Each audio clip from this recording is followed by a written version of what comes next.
provider of the and fans like you. Let's go, Bucks! So here we are in the friendly city of Bradenton, Florida, the winter home of the Pittsburgh Pirates. The Orioles bust up from nearby Sarasota. Pirates were actually in Sarasota yesterday, and just a few moments ago, Steve Blass takes out the lineup card. Mike Bordick on the coaching staff of the Orioles. Blass, of course, remembered for those 2 complete game wins, the World Series, including Game 7 in 1971, and the crowd acknowledges him. And Trevor Williams will make his 2nd start of the spring, hoping to go maybe 3 innings. But more importantly, as Michael McHenry said moments ago, trying to get back on track where he was in 2018. Yeah, you have to be excited if you're Trevor Williams. Kind of get a fresh start, kind of a new look all around him. I think he's going to have a very, very good year in the sense that it's always trending in the right direction. When a guy's had a tough year, those numbers don't lie, but at the same time, it's going to usually trend back into that good direction. He's got a great track record. 2018 speaks for itself, especially the second half. So when he goes out today, let's just watch and see how he kind of commands his zone, which pitches are working, and he's a guy that always adapts to what he has that day. So he's a fun guy to watch pitch. Folks on hand again. Sun is shining, but breezy and cool. Low 60s here in Bradenton, but no threat of rain. Our last home game was shortened because of some storms that came in, so we had to call it in the 8th inning against the Boston Red Sox. Today, Baltimore, and tomorrow night the Pirates will travel south to Fort Myers and then back home on Sunday, as we're just through 1 week of spring training. This is a game number 8 of the 33 game Grapefruit League schedule for the Pirates. Cole Tucker and the rest of the Buccos will be heading out on the field, and a treat for you, we will be miking up Brian Reynolds today. We'll hear from him in the 3rd inning. Don Kelly, the bench coach, we'll talk to him in the 4th inning, and later we'll talk to Dan Fox about all the analytics. The Pittsburgh Pirates going to really impress upon that this year. And we'll again have Brian Reynolds mic'd up. He's telling Adam Frazier right now, hey, just so you know, I'll be mic'd up in the 3rd inning, so watch what you say. Oh, that's the common theme when you're mic'd up. Hey, I'm mic'd up. Yeah, Watch what let you everybody, say. Yeah. It's priceless. Check the lineup for the Orioles. And you see Dwight Smith Jr. leading off. Hansel Alberto will be at second. Rio Ruiz, the 3rd baseman. Ryan Mountcastle is the cleanup man. He was 3 for 3 yesterday against the Pirates in Sarasota. Catcher Chance Cisco. Ynesniel Diaz is the designated hitter, with Stevie Wilkerson in right, Richie Martin at short, and Andrew Velasquez is the center fielder. We have Trevor Williams, brought to you by Taco Bell. You know, Trevor is a guy that he has to command his fastball first. He's got a swing and miss type fastball. He's a guy that's going to throw it 60, maybe even 70% of the time. I am looking to see if maybe he has a new pitch that we talked about. Maybe it's a split finger, the curveball that he played around with a little bit last year, but something to kind of piggyback that fastball that he throws at the top of the zone. He really changed his repertoire about a year ago, throwing that 4-seamer a lot more than that 2-seamer. So let's pay attention to see kind of how he attacks these hitters today, Greg Brown. All right, Michael McHenry, let's check out the Honda defense when we get a chance. Here it is. It is Gerard Dyson making his first start in center field. Brian Reynolds and Gregory Polanco flank him. Colin Moran, Cole Tucker, Adam Frazier, Josh Bell on the infield end. John Ryan Murphy is the catcher. A scratch earlier this morning. Luke Maley was scratched with left hamstring tightness, and we're underway. A strike on Dwight Smith Jr. And in spring training, they may be a little bit tentative with Luke Maley right now. There's no reason to push it. I know with Archer with his neck. I mean, what's the point in pushing something this early in spring training? You have plenty of time to get ready. Spring training is honestly probably a little too long at times. So those guys will get ready. Probably not that big of a deal. We just hope he's okay. Especially the position players that And Maley figures to have a leg up in terms of making the club. He's on the 40-man as a backup to Jacob Stallings. And for the starters, really that's what spring training is all about, getting these starting pitchers built up so that they are ready for opening day. Trevor Williams got a little bit of hair flare going right now. He does. Boy. Some attitude in that hair. Yeah. I like it. See right there, trying to climb the ladder, get a swing and miss on that fastball. He's got a really unique angle when it comes to his fastball. He almost underneath it. A guy like Craig Kimbrell is a good example. I mean, I know he throws a little bit harder, but he throws it almost up. Oh. Tough pitch right there. Wow, tough pitch to take, a tough pitch not to call a strike, but Bill Welke, the home plate umpire. I think everybody thought that was a strike. Hey, great job by Murphy pulling that back in, working around it. We've talked a lot about receiving. It's such an important factor in today's game. Full count. So Brownie, if you watch Trevor Williams' ball, sometimes he has natural sink and it has a little bit depth down. Sometimes it's a little bit of a runner. Today, it's got a little bit of that cut action. When he has that, he'll play it. He's not a guy that says, I got to keep trying to get my sinker. I got to get that four-seamer. He'll play with what he has that day, and that's what makes him very, very special with, you know, not a guy that blows up the radar gun and kind of stands out with velocity. He uses wits and he uses location as much as anybody. Really cerebral pitcher. Uses those smarts. Watches what the hitter does. There we are. First souvenir of the day. Wow. Shatters the bat. One away.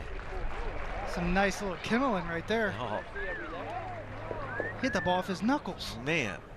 That's where that ball is kind of running into the lefty and just makes it really, really hard because it's such a late movement. Watch this ball right here. See it just kind of tail right into that lefty. He thinks it's going to be straight because of the way it comes out of his hand, but it just cuts at the last second. That's natural. It's not something he's trying to do. It's just a natural action that sometimes he has. I remember the game he pitched against Rich Hill, and they were going toe-to-toe, and Rich Hill ended up losing the game to a JA home run in the 10th. He had that natural cut action. He kept front dooring the righties. They didn't know what to do with it because they thought it was going to sink. And that was in on him, but fighting it off, Alberto. And let's see if Reynolds can get it in quickly. He does. Nicely done. So Alberto, tip of the cap to him. Drop that into left. Reynolds did a great job. He did the Corey Dickerson right there. He ran in and threw it on the run. And as a base runner, when you see that ball in the air, it's going to stop you. That's why it's so important for the outfielders to get rid of that ball, get it to the cutoff man, and keep that ball low. If you see, he'll get around this ball, and once he gets there, he gets rid of it real fast. And that's going to slow you down as a runner. Held him to the base hit. Rio Ruiz, overshift against this left-handed pull hitter, the third baseman. Missed with a breaking ball. And Trevor Williams had such an outstanding 2018 season, a 3.11 ERA, 171 innings. Take a look at the defensive alignment. After the All-Star break 2 years ago, a 138 earned run average.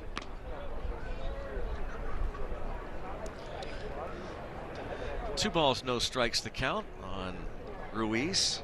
Williams now 27 years old. Brownie, that last breaking ball had a little bit more depth than his slider. It kind of looked like it was an actual curveball and not just his slider that he threw a lot last year. We know he was trying to, fiddle around with that pitch last year in spring training, going over to the backfields and really utilizing it, but he didn't throw it that often in 2019. It had great success when he did throw it, a great get-me-over pitch, but he just didn't trust it the way you need to trust it. If you don't have conviction in a pitch, you don't need to be throwing it. 3-1. Brownie, it's always amazing to me when Trevor Williams is on the mound. I had to go out in the bullpen and actually watch it because he hides the ball so well, because so many guys have a half swing or they take that ball right down the middle.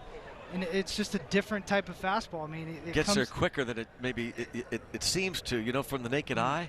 It really does. And it comes, we joked around last year. There's an example. It literally comes out of his beard.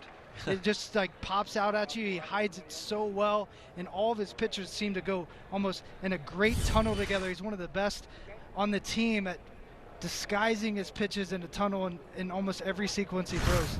You see that right there. Just below the letters, 3-1 pitch. He's ready for the fastball, and he swings right through it.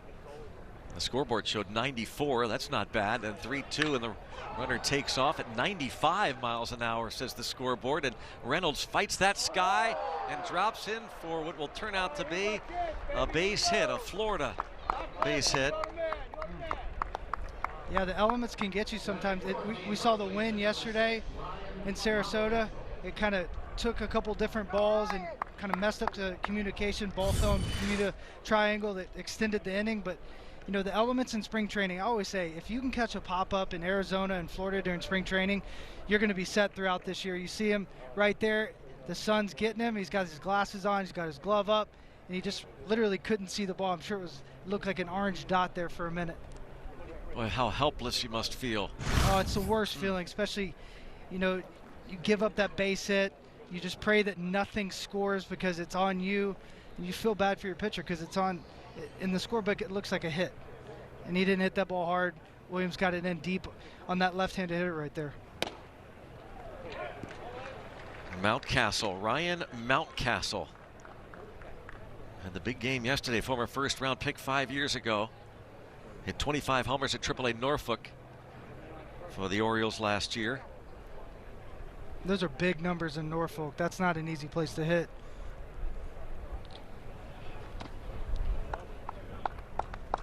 And now the breaking ball, 1 ball and 1 strike. 2 on, 1 out. Trevor Williams came over to the Pirates in the deal with the Marlins prior to the 2016 season. It's good to see his velocity at 94, 95 fastball, and then that breaking ball right there was 85, which is hard. That ball hit toward right center. Dyson is over and is past him, and now did the runners had some confusion there, and it looked as though actually for a moment that Ruiz passed Hansel Alberto on the bases. Apparently that's not the case. It's a double and an RBI for Mountcastle. And that's the ruckus Dyson can bring, because he has his reputation of taking away hits, and it looked like he was going to run that ball down, but the wind kind of made it run away from him. He took a good route. You see this. He thinks he's got it. They don't know what to do. They think Dyson's got it, and then the ball just ran away from him and kind of pushed back. Get a good look at the runners. They're all confused.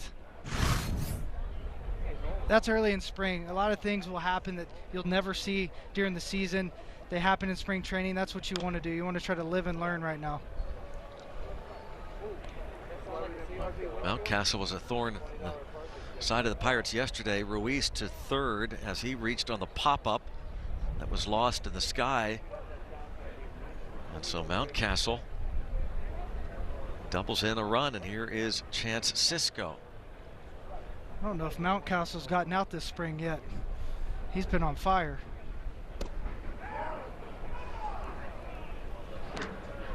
Another really, really close pitch. Murphy did a great job getting around it, trying to pull it back into the zone, but not having it.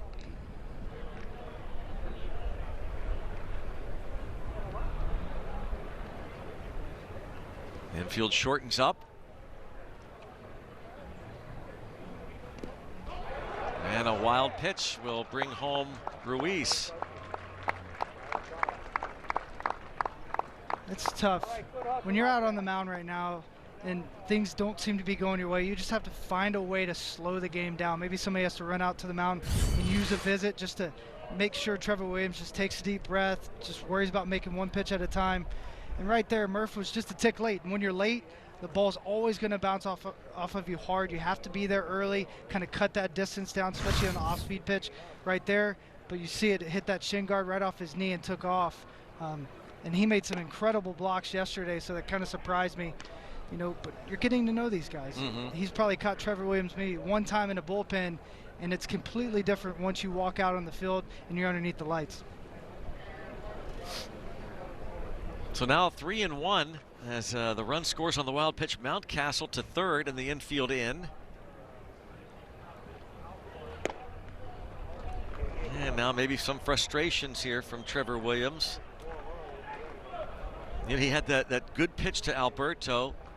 Alberto able to drop the single into left field. Bill Welke, the home plate umpire. And then the pop-up that wasn't caught. The double into the gap, a wild pitch, a walk. There's a chance Cisco, a 3-2 count. Drawing the walk. And it'll bring up Yusniel Diaz. You know, Brownie, right there, facing the lefty, Trevor Williams doesn't have to give in. Now he's got the double play set up right here. I know that it's been a long inning, but, you know, he wants to make his pitch in that situation. He doesn't have to give in and give up that, you know, almost easy run at third base. You know, you got one out, runner on third base. All he's got to do is put it in play right there. So it's really good to see that he's trying to compete and he's noticing who's on deck as well. Michael, have you noticed Oscar Marine, is he a typical pitching coach in what you'll say? Give him a little breather there, settle him down. I mean, that's kind of standard, right? You know, get this ground ball, get us out of this. There's no question, but he's a guy that really gets to know you as an individual. You know, watching him work today with each and every guy, I think there was 5 bullpens today. He did it different with every single one of them. There wasn't any type of robotic effect. He was talking to one guy one way, he had an arm around another guy. He was very animated with another guy. It was just really cool to see how he treated each personality a little bit different. So what he went out there and told Trevor Williams is exactly what Trevor Williams probably needed to just slow down. Maybe it's just telling him, hey man, you're pitching great. Haven't really made too many bad pitches except maybe that pitch to Mountcastle. Just keep doing your thing. Oscar Marine, first year as the pitching coach of the Pirates. Well, another close one.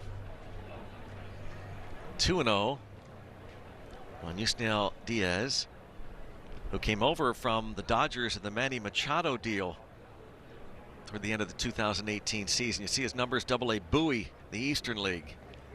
Bowie. Bowie. Bowie. I like it. Not Baba Bowie, Bowie. Baba Bowie. 2-1 on Yusniel Diaz. Trevor Williams, you see 27 pitches. He went 2 innings his first start 5 days ago against the Phillies in Clearwater, and now missing to go to 3-1, and almost looked like he was aiming. 3 balls, 1 strike. You know, you'd think a typical sinker baller would throw a sinker right there, but his best ground ball pitch is his slider. So he's trying to induce that double play, trying to get a swing and miss right there. So he threw his best ground ball pitch. Good pitch there. 3-2, catches the corner. It's a big pitch right here. Where's it going? I'm saying Tucker to Frazier, double play. Oh, see, this is what we're going to get this year from the Fort. These calls. It's the Bob walk. It's the Bob walk. Yeah. A strikeout, which you'll take, but as Bob would say, and Michael will learn, now see, if he had put that ball in play, it would have gone right to Tucker. There's no question. I mean, Trevor Williams humped up a little bit. He wanted to show off, which I absolutely love. I mean, he's got that natural cut going today, and I know that's probably why he's been a little bit around the zone and hasn't been completely in the zone like he normally is. But, man, when you can play that little bit of cut or that little bit of sink that he has sometimes, he gets really tough to hit. Trying to limit the damage here this first inning as he faces Stevie Wilkerson.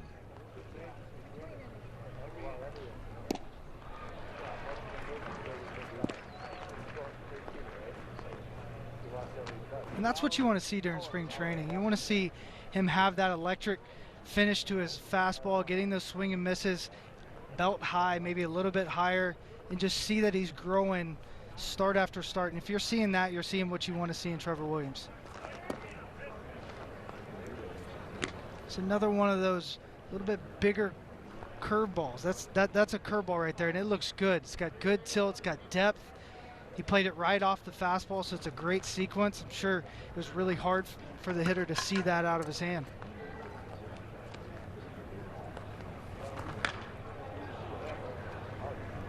Comes up and in with that fastball. And for a guy like Trevor Williams, if he's going to try to use that pitch during the season, this is the time to do it now. No question. You got to throw it. Yeah. I mean, you got to throw it enough to where you have that conviction. And if you're not throwing it, kind of learning, okay, what does it feel like when it really has that depth? What does it feel like when it's backing up or I'm hanging it? So that way he can know how to make that adjustment in a game. Because if he doesn't do it in a game, he's never going to have that conviction that he's got to have during the season.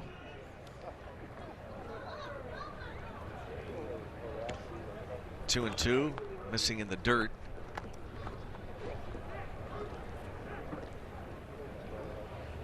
The Orioles with runners at first and third. And this is a big pitch for him right here. The 2-2 count, 2 outs. You almost want to treat it like it's 3-2. Make your best pitch right here. It doesn't matter if it's a breaking ball, a changeup, fastball. Just make your best pitch so you don't get to that 3-2 count.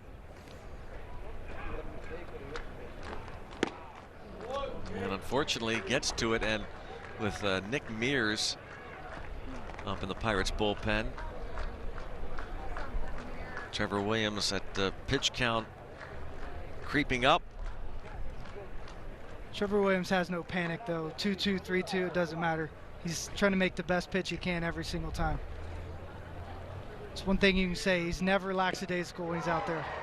And he gets the strikeout. Back-to-back Ks to end it. So the Orioles pick up a couple. Pirates, Gerard Dyson will lead off. Tampa Bay, Bell hitting cleanup. Gregory Polanco in right. Colin Moran at third. Jose Osuna is the designated hitter. Cole Tucker at short. John Ryan Murphy does the catching against Brandon Bailey, 25-year-old from the Orioles. You know, Bailey, 5'10", 195 pounds, not that big of a guy, but got to the big leagues in a hurry. Gonzaga grad. He's a guy that's just going to go out and pitch his game. Not going to throw anything out there that's uberly impressive, but he's a guy that's put up good numbers. You see those in the Texas League last year, 3.3 ERA, 92 innings. So they got to be ready to go. He did have 103 strikeouts in 92 innings, so he does have that strikeout ability, but he's not going to electrify you with this stuff. Faces Gerard Dyson, his first at-bat this spring. Pirates signed him as a free agent on the 11th of this month. 35 years old. Gerard Dyson. Check out our Barrel Automotive League leader stats. Stolen base percentage last year. Gerard Dyson second behind only Christian Yelich. Success rate. And that ball hammered foul. He had some juice into that ball. Maybe he's looking to hit a little more long balls. Yeah. That ball was hit hard. Caught it way out in front, but man, he hit that ball hard. Known more for his legs and the power. You know, Brownie, too often guys, coming up, they have speed and they're taught to hit the ball on the ground, hit the ball the other way. But those guys are so athletic, they're so wiry. You would think, just like Christian Yelich did, you can kind of flip those guys around. If they can utilize all the strength they have, they're going to hit the ball a long way. And Dyson's no exception to that rule. Dyson, the longtime Royal.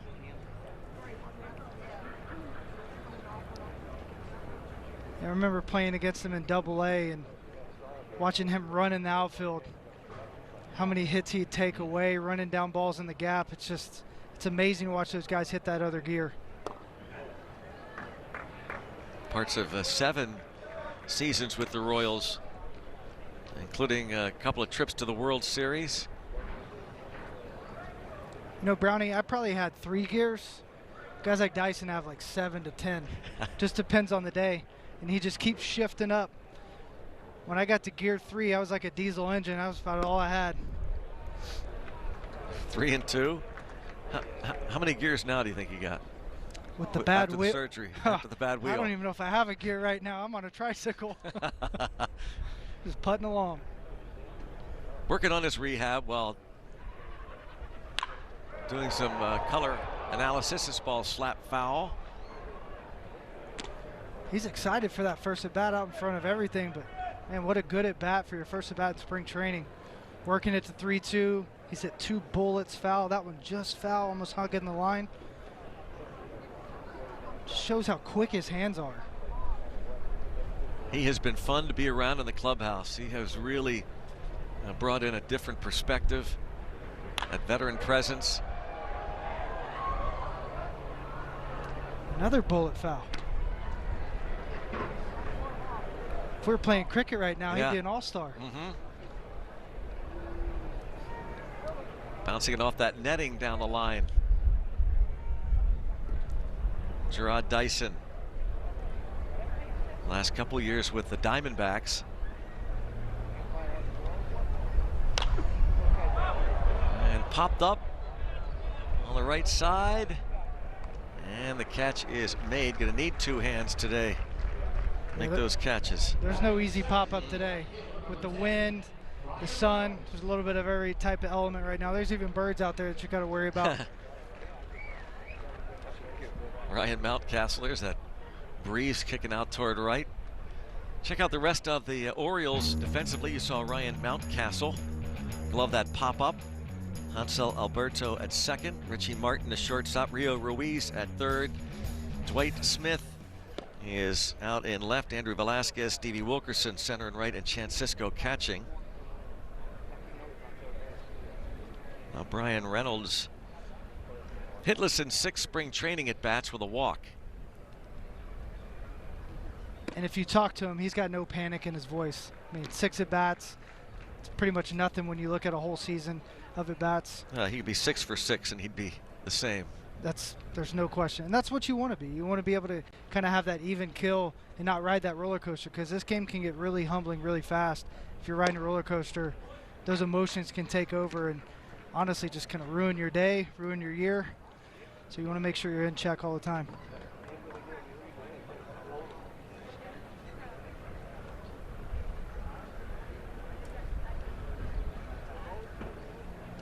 Brian Reynolds was set to begin the year at AAA Indianapolis last season. His first year in the Pirates organization was at AA Altoona after being traded from the Giants in the McCutchen deal. Hit .302 in Altoona and did start the year AAA Indy, but then after an injury was called up to the big leagues and never looked back as he walks against Brandon Bailey. It's a great at bat by Brian Reynolds, not trying to do too much. He was ready to hit that 3-1 pitch, saying yes, yes, yes, then no at the last second, almost checking his swing. But that's what you're looking for. In spring training, you're looking for good quality at bats, good quality swings, hard contact, not really worrying about the average or the on-base percentage. You're just looking, how are their bats day after day? How are they taking pitches? How are they swinging? And that's knocked down by Mountcastle to get Frazier for 1 and almost turning 2. It's a way to get down the line by Frazier right there. It is spring training, but he got down the line, made sure it wasn't a double play.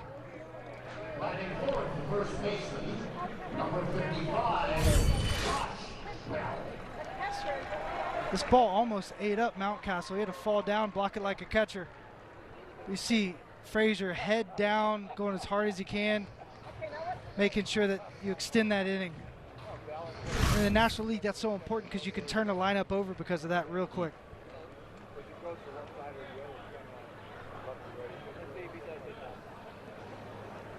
So a force at second, 2 outs. Here is Josh Bell.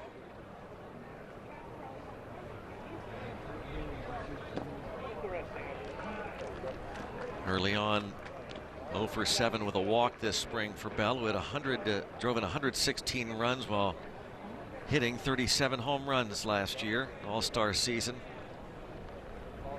I love seeing the type of rhythm he has right now. Last year he got in a little bit of funk where he tried to slow down his rhythm. And when he slowed down his rhythm, it kind of made him a little bit lethargic at the plate. And then he got that rhythm back in his hands where it almost looks like he's, almost like a dance move with his hands. It's like a jackhammer where he's just kind of moving real fast, and it ties up with that back leg. And he really can dig deep with that leg and use the ground, and just the power he creates through the ground, through that midsection with that barrel. Oh, slap foul, the shift on. Oh, bounce past Joey Cora. Josh Bell, ready to begin his 4th full season. Yeah, what I'm talking leagues. about Josh Bell is he's got that elbow up and he kind of gets this rhythm going with his hands real fast, but it also ties to his back foot. And when he slams that back foot down on the ground, he gets that cock and he just lets that barrel loose, and it's so cool to see. He made that adjustment last year. If you remember in spring training, he was hitting wide stance, opened up, and then about 2-3 weeks into the season, he stood a little bit taller, created more leverage, better timing, goes into the plate, but he had that nice rhythm. And man, did he just start raking in May. We all know that almost a historic May he had, but that rhythm's so important for Josh Bell. A bigger guy, strong, it keeps you loose, keeps you agile, and he can really do some damage. And ideally, you'd love to see him put 2 halves together. Imagine the numbers would be through the roof because of that May that he had. He talked about how he, I think he let his mind play games with him because he didn't see many fastballs the second half of last year, and he started to chase, didn't he? Yeah, it's tough. I mean, when you become one of the best hitters in baseball, they're not trying to give in to you. And, you know, you saw it last year. They were just playing around the zone. Milwaukee was one of the best teams with them. They just kept throwing changeups in and out of the zone, in and out of the zone, and then backing him up off the plate, getting close to his face, and then another changeup down and away. And, you know, Josh Bell being Josh Bell, he wants to help the team. You have a runner in scoring position, he's looking to hit. He's not looking for a walk. And then as the season went on, he took some of the walks that they gave him. He wasn't chasing outside the zone, even though the numbers weren't the same. He was learning and growing. I think that's going to play into this season. Great steal by Adam Frazier that's right something there. we didn't see at all last year. The Pirates decided to basically shut the running game down with Bell at the plate. When you ask the Pirates about it, they say, hey, we got Josh Bell. We're not going to run into outs, but this might be a different story this year. They're going to have to take some risks. I think the aggression's good. You know, you got a bunch of young guys that can run. Adam Frazier stole that base pretty easily. And now you have a guy in scoring position. And I know with Josh Bell at the plate, you're always in scoring position. He's in scoring position when he's at the plate. So, but you know, it's a different ball game when you move a guy to second base. You know, you don't have to do too much. You have 2 outs. He's going to get a great jump and probably score on a base hit. Whereas first, probably going to have to hit a ball in the gap, score Adam Frazier. And you know, Michael, the other thing too. Now they talk about, well, if you keep the guy at first base and you keep that hole open for that left-handed hitter in Bell. But here, you mentioned that, and also there's no way to tell from analytics what that does to the pitcher's mind. Oh, no They got a runner at second for Bell now at the plate.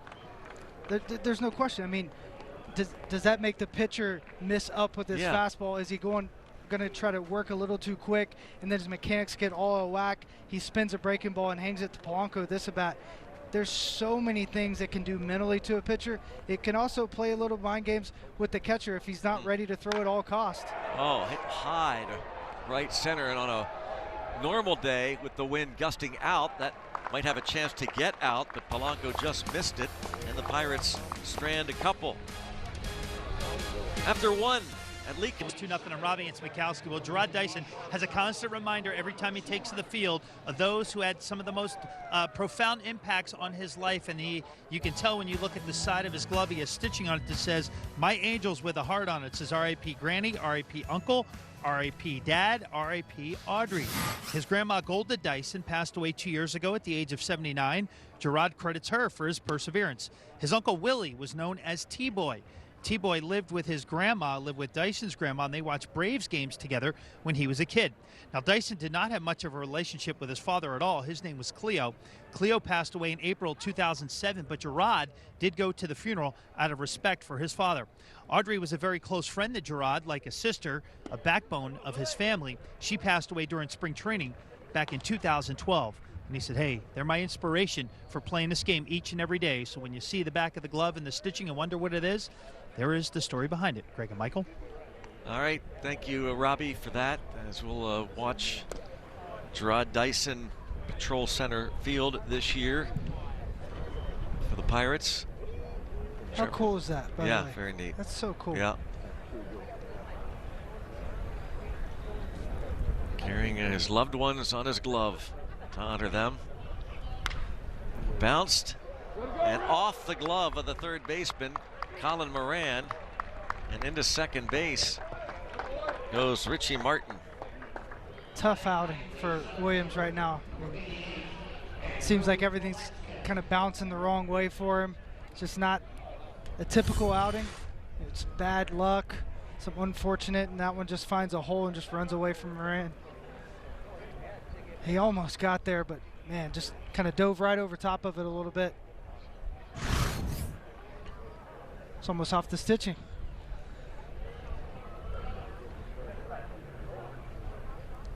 So now Andrew Velasquez.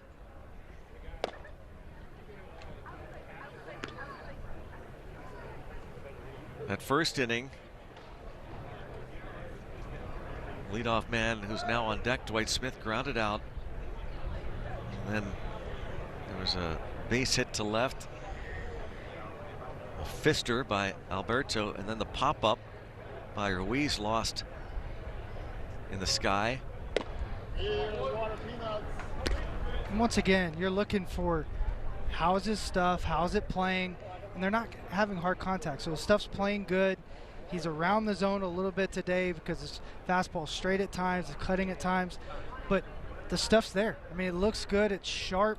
The fastball at the top of the zone, he's getting a ton of swing and misses with. You've seen a couple breaking balls that have gone in and out of the zone. I mean, he looks like he's got the Trevor Williams stuff that you want to see. I mean, that was a great example right there. The ball coming right back over, just a little bit of cut. The ones before it didn't have that. So he's trying to kind of find that consistent release point, that timing, and the rhythm you want on the mound.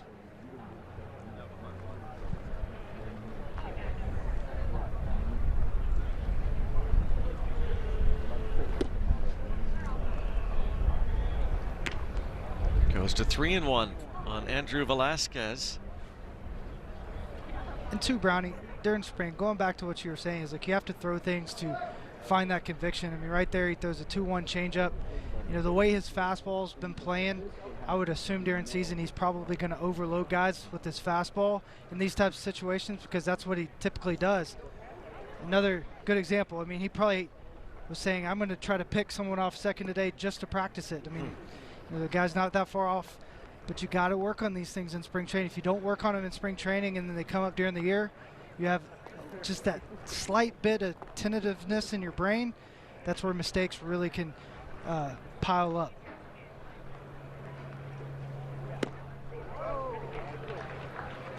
Gets it to 3-2.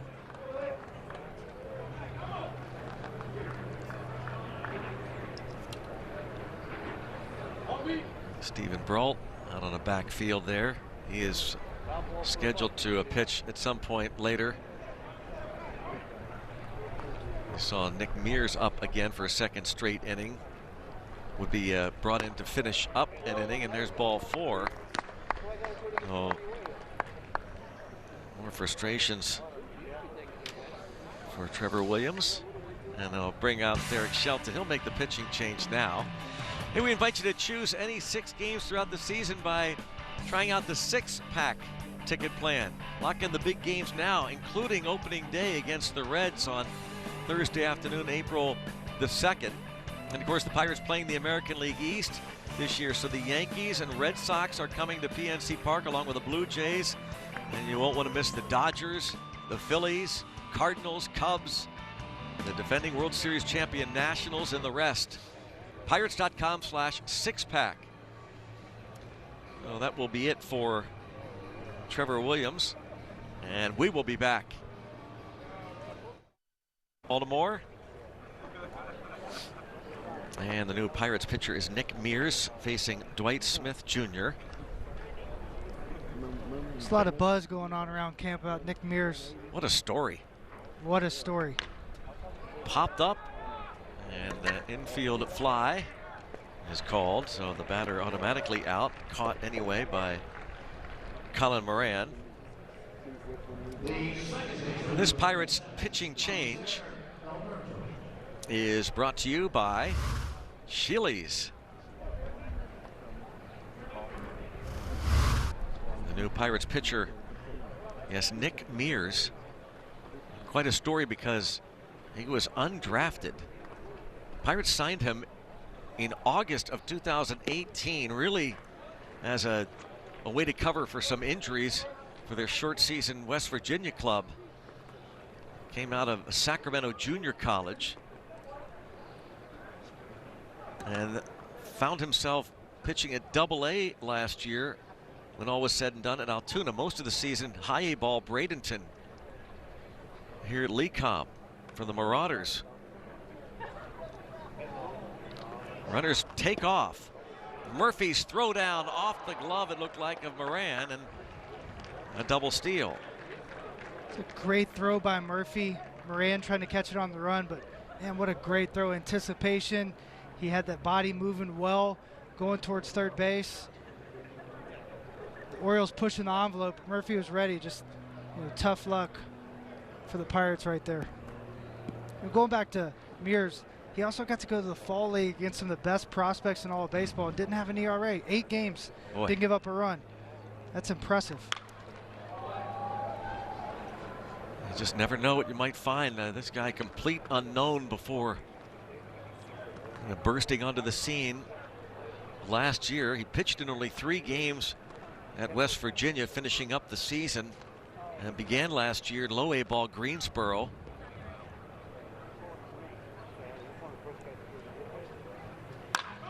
And that'll be a base hit to left, and this will score a couple more. With the infield in, Hansel Alberto singles in a pair. Not hit all that hard, but just enough, found the right hole, and it kind of seems like that's the way the cookie's crumbling right now for the Pirates. Seems like everything the Orioles are hitting right now is either following or there's a circumstance that happens that gives them an extra pitch or two. It's just one of those days so far. But infield in, if Cole Tucker can't get to it, I don't know if anybody can, Brownie. No, that's for sure. Cole Tucker covering both sides of the infield. 2 for 2 day for Hansel Alberto. Neither hit all that hard, and a pop-up, and again fighting the sky. This is Moran now. An overshift. I don't think you can really understand how hard it is to catch a fly ball with the sun until you actually do it. It's so tough. I mean, if you look too long at that sun, you start seeing spots, and then you're trying to catch the spots or the baseball. You're not real sure.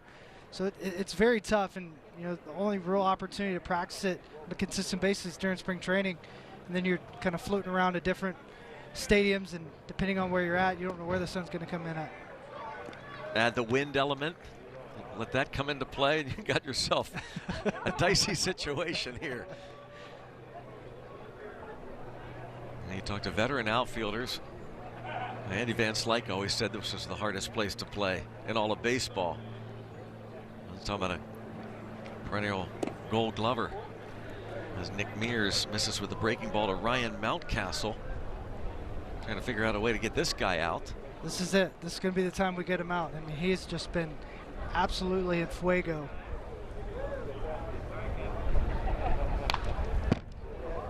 The Pirates will play the Orioles in Baltimore this year, early, in fact, middle of April. 3-game series at Camden Yards.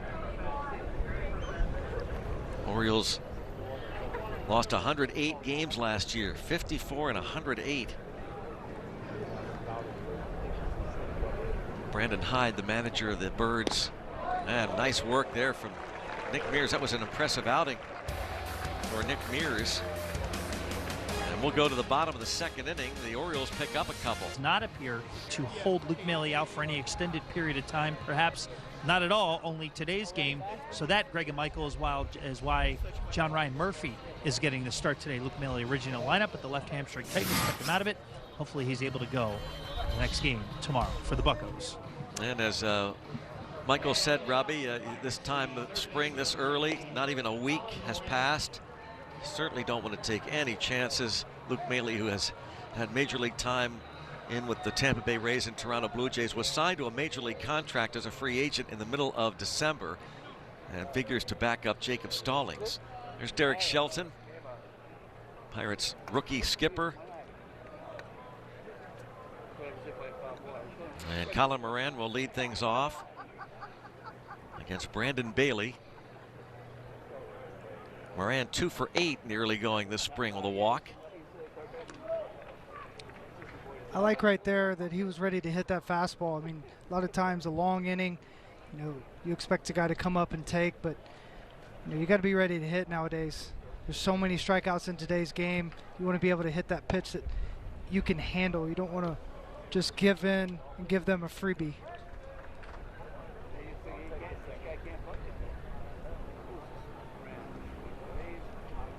Ball to strike on Moran, who hit 13 homers, drove in 80 runs last season. And it's almost assumed that he will be the starting third baseman for the Pirates this season. But we saw early in camp before games started over at Pirate City, Eric Gonzalez getting a lot of opportunities over there. And Gonzalez is coming back from a broken foot and told us today that he figures to start in games next week.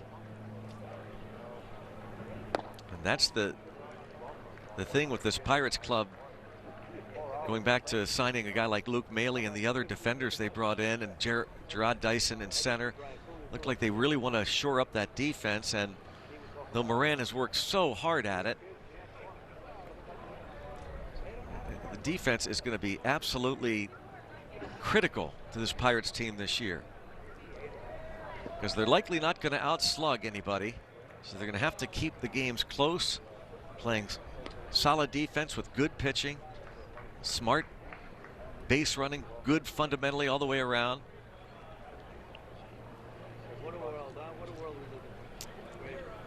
Brian Reynolds, we believe, is ready to go. He's mic'd up. Brian, you there? Yeah. You hear us? I'm here.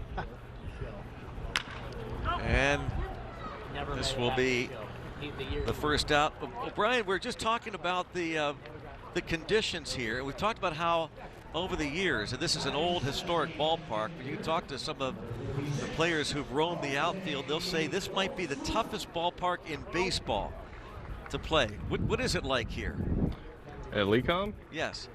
Well, the outfield's kind of tough because the wind's always howling in or something like that, and then the sun, the sun sets kind of bad on left at the beginning, and then works its way and gets every outfield spot. It already got me today, so that's tough, but it's something you got to deal with. But it's a nice park. Just windy. Reynolds, I want to ask, what's your process in spring training? Some guys like to see a bunch of pitches. Some guys want to get their swing off right away.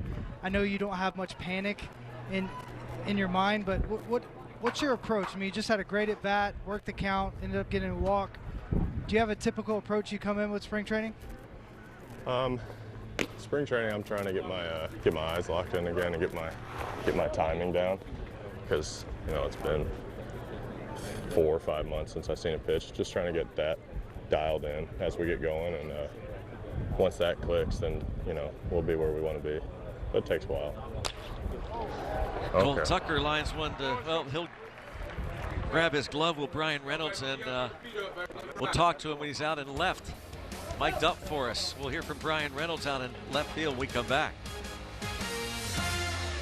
Cannot imagine Field mic'd up like that. Is that weird, Brian? Sorry, what was that?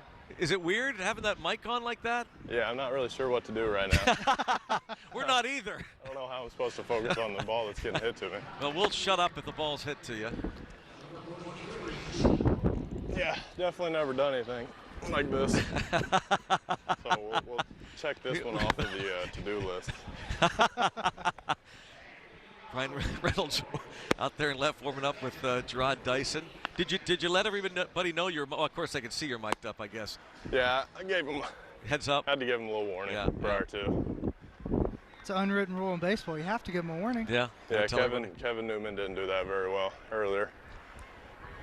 And he tried to sneak by. Walking around with a hidden mic on. Stephen Brault. He is the new pitcher. Take a look at the Shealy's pitching change numbers. Brault last season, 19 starts, 25 outings. And this ball hit hard toward right center. Short hops the wall.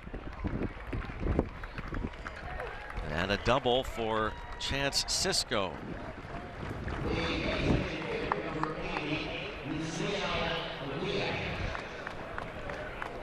So Yeah, you see, you always have a place to be. I was just gonna say, I saw Brian headed to. You're not a spectator, right, Brian? You got to go cover third. Yeah, ball like that, you got to make sure you're backing up third in case the relay it goes 3 and it gets away from the third baseman. You got to make sure that you're there. Now, are you checking? Some guys have position cards. Do you check a card? Yeah, we just started doing that this spring. Something new, and I like it. You get to glance down at it, know where you're supposed to be, and then move accordingly with whatever the count or whatever the swing's telling you. I've been fascinated by that. I've seen other players with those cards defending. Is it the name of the guy on the card? Yeah, it's got his name and then just where we're going to play him. Straight up, oppo, pull, depth.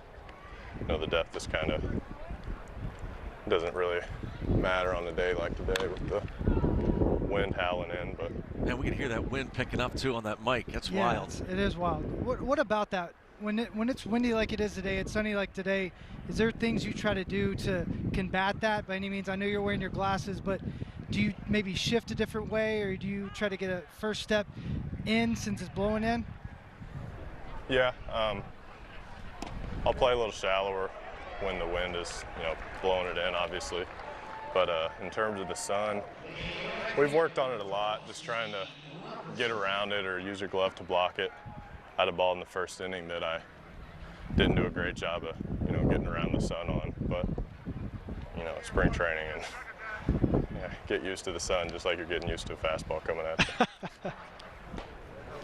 Batter Stevie Wilkerson. We're talking to Brian Reynolds, the Pirates left fielder. He checks that card out and tells him to move a few steps over against this particular batter with Stephen Brault on the mound. And there's Tarek Brock, who is the new first base coach and outfielder instructor. How has it been working with Tarek Brock? Oh, it's been great. He's a great guy. Baseball side, he's a really positive guy to have around, and he's always always bringing you up. And we've done a bunch of different drills in the outfield to put us in uncomfortable positions like we'll be in the game, and he's been really good. I think he's a really good addition for us. And on the base paths too, he's working with us on cleaning that up so we can be better there too. Reynolds, for the kids at home that are watching right now, I'd love for you to elaborate a little bit on what you see with the hitter to move left or right. Like, you see him being late on a fastball, you go more to the opposite gap. Like, what are you looking for typically when you said a minute ago that, like, I may shift a little bit depending on the swing? Yeah, you can tell if they're really late on the heater, if they're fouling it off into the other dugout, then chances are you're gonna scoot over because they're gonna get. That's just a indicator they're late. And then vice versa, if they're hooking everything foul, you might play them a little more pull side. But it changes batter to batter and can change pitch to pitch, and also change on the type of pitcher you got up there. If you've got Cedarland up there pumping 101, chances are you're not going to be playing most guys pull. You're going to be playing most of them some type of oppo. Brian Reynolds with us as Brault comes back to get a second consecutive strikeout following the double. And now Richie Martin. We'll see Brian check that card again. In his back pocket. As Richie Martin doubled just inside the third base bag his first time up. Brian, what's it going to be like, you think, with Dyson? It's still awfully early. Of course, this is your first game with him in center field. But what have you heard? What's the report? You're going to cover a lot of ground, of course. Yeah. Obviously, he's a great outfielder and he's really fast too, so he can cover a lot of ground. And I think I can cover a decent amount of ground, so I think both of us next to each other, we've got a good chance to cover most of the outfield. And then, hitting-wise, he can get on base and get in scoring position for guys, and I think he's a good addition. Good clubhouse guy too. And of course at PNC Park you need basically 2 center fielders. Yeah, you got that notch out Right. there. It gets deep, a lot of room to cover. Been kind of spoiled. Last year I got to play next to Marte, and then this year Dyson. So two great center fielders to learn from and play next to. All right, Reynolds, I need a Vanderbilt prediction. I know you're a huge fan. You went there. How are they going to do this year? Oh, they're gonna do what they always do. Corbin will have them coached up great. Their pitching year in and year out is, top notch, top 1, top 2 in the country, and their hitting has been incredible too. They got Austin Martin, who's going to potentially be the first pick in the draft, so I think they got a good chance to repeat. Wind really kicking up there. Brian Reynolds mic'd up for us out there in left field. A different feel certainly to have an earpiece in and a mic on. And we can't thank him enough for doing that, because it is really a cool perspective for us to get his mindset and talk to him out there. Yeah, it'll be interesting to see a fly ball over here, see what it's like then. Oh, here we go.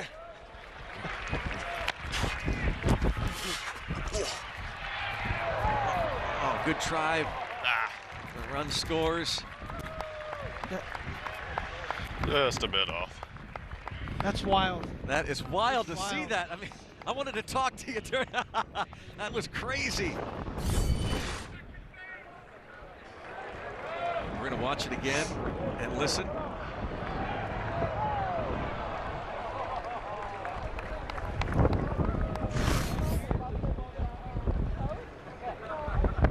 As Brian Reynolds came charging in, and Richie Martin's base hit. He ends up at second base with 2 outs. So Brian, does all these conditions, all this comes into play on a play like that? Yeah, just got to come get it hard and try to make a good throw. I came and got it well, and just try to throw a little, try to put a little too much on it, and then a little offline. How much stuff leading up to these games and pregame do you guys work on that, Brian? I mean, we work a lot on coming and getting the ball and fielding it. We've thrown to bases a couple times, but main thing we focus on is just our footwork and fielding the ball the right way and getting to a good throwing position. And again to left.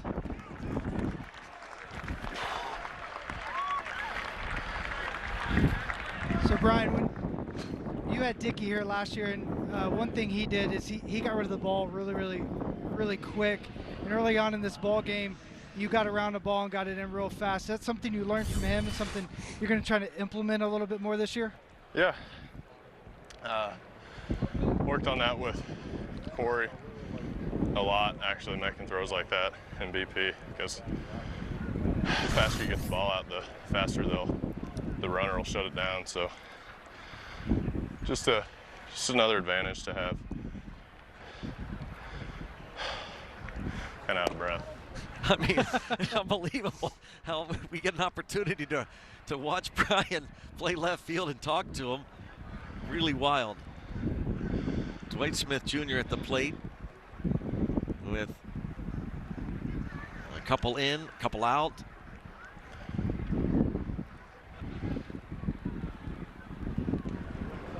You feel like this is a different spring for you, Brian? You take it back to last year. Yeah, it's obviously different because I've gotten to play up in Pittsburgh some, and so that's obviously different because I have a little bit of experience, but obviously it's still the same game, I'm still going after all my work the same way, so nothing's changed from that aspect of it, but it's a little easier at all, like, because you're on the club, you're the starting left fielder. Last year, I assume you go to spring training hoping to impress. this year looks, I mean, I assume you can work on things. Yeah, I mean, that's true too. But, you know, it's kind of the same idea, because last year I wasn't really fighting for a spot either. I was just trying to, you know, work on myself as a player and improve, and same kind of idea this year. Just trying to get better every day, best I can. Count of 2 balls and 2 strikes. Brian Reynolds, by the way, will be due up third. That's the perspective that Brian Reynolds has. Our camera now shot over his shoulder, looking in toward the plate. That's what Brian Reynolds is seeing.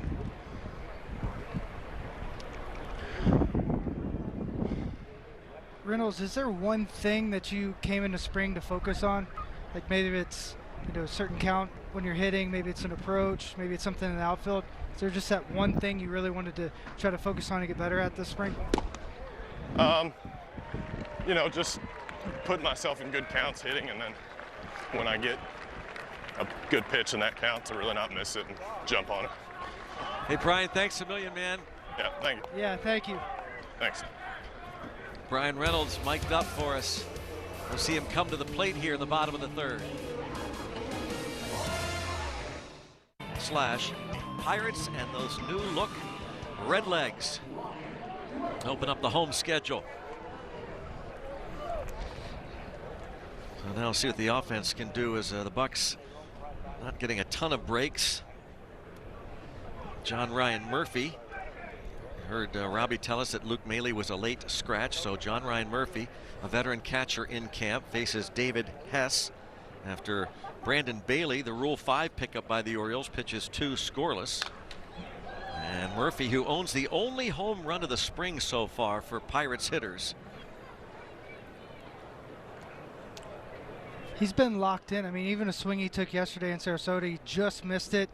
Hit it a mile high into the outfield, right to the center fielder, but he just looks like his timing and everything is really, really good right now, especially for it being this early in camp.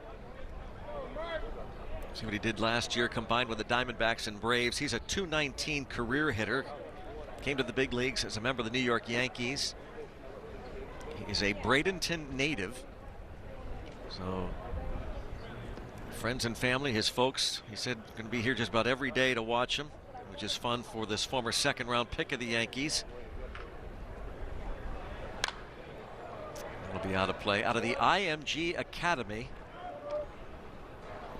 That's a beautiful place. Oh man, has that thing grown? That place? Yeah. My gosh. It was originally opened by Nick Bollettieri, the tennis coach who pioneered the concept of a tennis boarding school, and opened it up back in 1978 as a tennis academy here in Bradenton. And his mom was one of the first administrators of the Bollettieri Tennis Academy, and it blossomed and grew into the IMG. It was purchased by IMG in 1987. A boarding school for tennis, baseball, football, all kinds of sports now. And John Ryan Murphy, a graduate of the IMG Academy. Putting together a good bat right here. Just coming out of his shoes the last 3 foul balls, just missing those balls. Breaking pitch, David Hess now behind 3-2. You know, the advantage of a leadoff guy fouling off some balls, having a long at bat, doesn't matter what inning it is, it gives it a chance for everybody in the dugout, the guy on deck, to kind of get timing, see what's going on, and it usually makes the guy throw quite a few pitches. Whoa! Wow, what a play on both ends. My goodness, Richie Martin, that ball almost took his head off, stuck with it, and then the throw and the stretch by Mountcastle. Wow, what a play. Jeez. Ball was hit on the screws. Shortstop kind of got stuck on his heels because the ball was hit so hard. I was just saying, Murphy's had a good spring. He's hit the ball really hard, but man, he just kind of threw that glove up there, and how the first baseman stayed on right there, full stretch. That was an incredible play.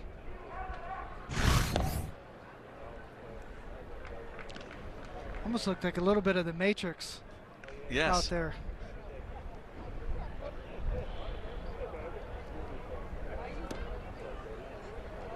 Going back to what I was saying about the leadoff hitter having such a long at bat, it gives an opportunity for everybody to see what that pitcher has, especially a guy that's just coming into the ball game. You get to see the spin, you get to see the changeup. He's probably going to throw more than just a fastball in a 7-8 pitch at bat. So it always helps to have a guy that's, you know, willing to go up there and either take a pitch or, you know, just be ready to hit, but have it extended at bat.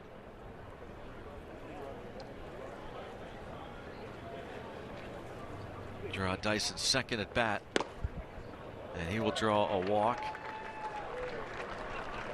You know what you say about guys like Dyson? When he walks, it's a double. Yes. He'll be at second base in just a moment. Yep, just a moment. I wonder if he's like Willie Mays Hayes and he has a pair of batting gloves he puts on the wall for every steal with Major League. He's got a lot of them. Yeah, he'd have a lot of batting gloves. Another 30 stolen base season for Dyson last year. Caught only 4 times. There's Brian Reynolds smacking one into center field.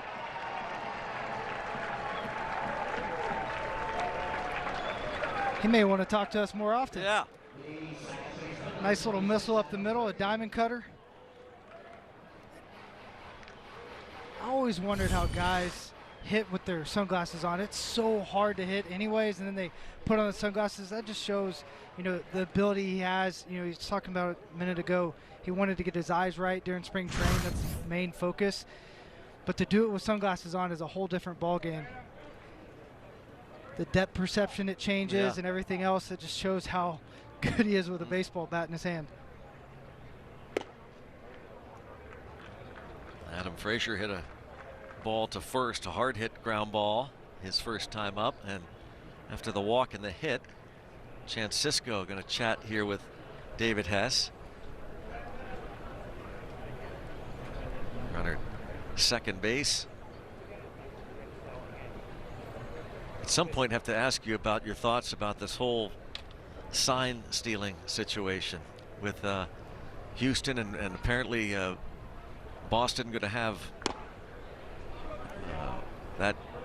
those findings finished up, and we believe some kind of discipline, but it's just absolutely wild, isn't it? It is wild. There's no question. It's been going on for years. Yeah. Maybe not to the extreme and using algorithms to figure out what the sequence is behind the plate, but you know, you would think, and I pray that I would have said something if I was catching and I heard some banging over and over again, because you hear it more and more often that, you know, the catcher heard it, the umpire heard it, people were hearing it, and you had to wonder what it was, right? I don't understand that. I don't understand how you could not be down on the field if the batter hears it. If the batter hears it, how can the catcher and or the pitcher not?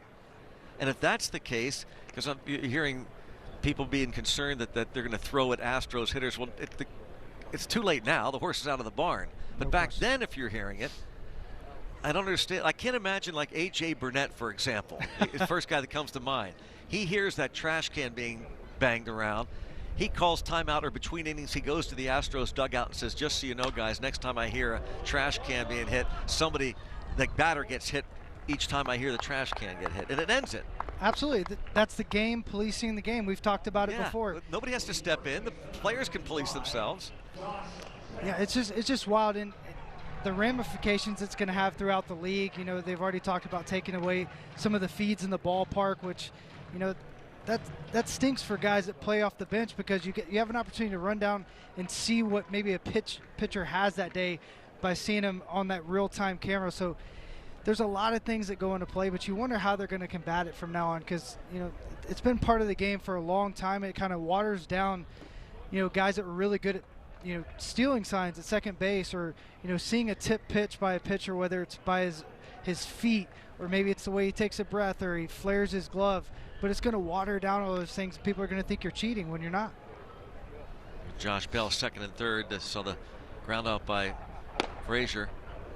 Well, maybe they do take all that technology away. Maybe eventually they don't use video for replay. Maybe eventually they just let the guys on the bench see it with the naked eye. You think it's it's a play that should be overturned, right away you call it. You don't go making a phone call to somebody looking at super slow-mo. You see it with the naked eye and you say, okay, obviously he missed that call, we challenge. I love that. I think it takes way too long. I think you should have, just like the NFL, just throw a flag out there immediately. Yeah. If it takes too long, you don't have a chance. Yep. It'll be more strategic that way anyway. No question. I wouldn't mind see Josh Bell getting one right here. Through the wind. He wouldn't mind either. Oh, absolutely. Josh Bell, again, 37 home runs last year. All-star season. Monster month of May. Record-breaking. 95 misses away, 2-2. Interesting to see how they approach a guy like Bell, a team like the Orioles who don't see the Pirates normally, but in spring training and occasionally in interleague play, as is the case this coming year. David Hess went 1-10 last year with a 7.09 ERA for the Orioles. Another good at bat by Josh Bell. The merry month of May for Josh Bell. A dozen homers, 31 runs batted in, hit .390. Is that good? I think so. Yeah, that's pretty good. Let me get the calculator out and see if that's any good. Bell bounces this toward the second base bag, and play made by Hansel Alberto. The Pirates strand a couple of base runners. We'll go to the fourth. We're going to talk to Donnie Kelly. Head to the fourth, 6-0 in favor of the Orioles. And as promised, we're now joined down on the dugout, bench coach Don Kelly, Pittsburgh's own, and now back wearing that Pirate uniform. And Donnie, what's this spring been like for you? It's been awesome, man. You know, getting back with the Buccos and coming down to Bradenton, it's been tremendous. You know, camp has gone really well so far as the timing and everything, and you know, the guys have done a great job. They've got energy and intent when they're out there on the field, and that's been good. Speaking of timing, that's right up your alley during spring training. I think a lot of people at home don't understand what spring training's like for a bench coach. Why don't you elaborate a little bit on that? Man, you know, I found out myself this year. It's the first time I've done it. You know, with doing the schedule and everything, you really don't realize how big 5 minutes is until things get screwed up by 5 minutes, and you need to find time here and there for different things. You know, the catchers need 5 minutes, and it throws all the pitching off. So it's been really awesome to learn that and you know, find a way to get everybody the time that they need. You're trying to be efficient. It's one of the things that Derek Shelton said. Players had said when they talked to Shelton that they anticipated, and it's been borne out that there's not a lot of wasted time. There's a purpose for everything. Yeah, that was a plan going in, as far as getting the guys out there and having an intent and a purpose for what they're doing while they're on the field, and it's gone really well so far. You know, the guys have great energy during the PFP, and as they go and get their work in, it's been tremendous. Talking to Don Kelly, who made his big league debut with the Pirates and then went on a number of years with the Tigers and Marlins, and he's back, one of the first hires by Derek Shelton. Don Kelly, bench coach, as Cole Tucker will gobble that up, bobble it, and safe at first.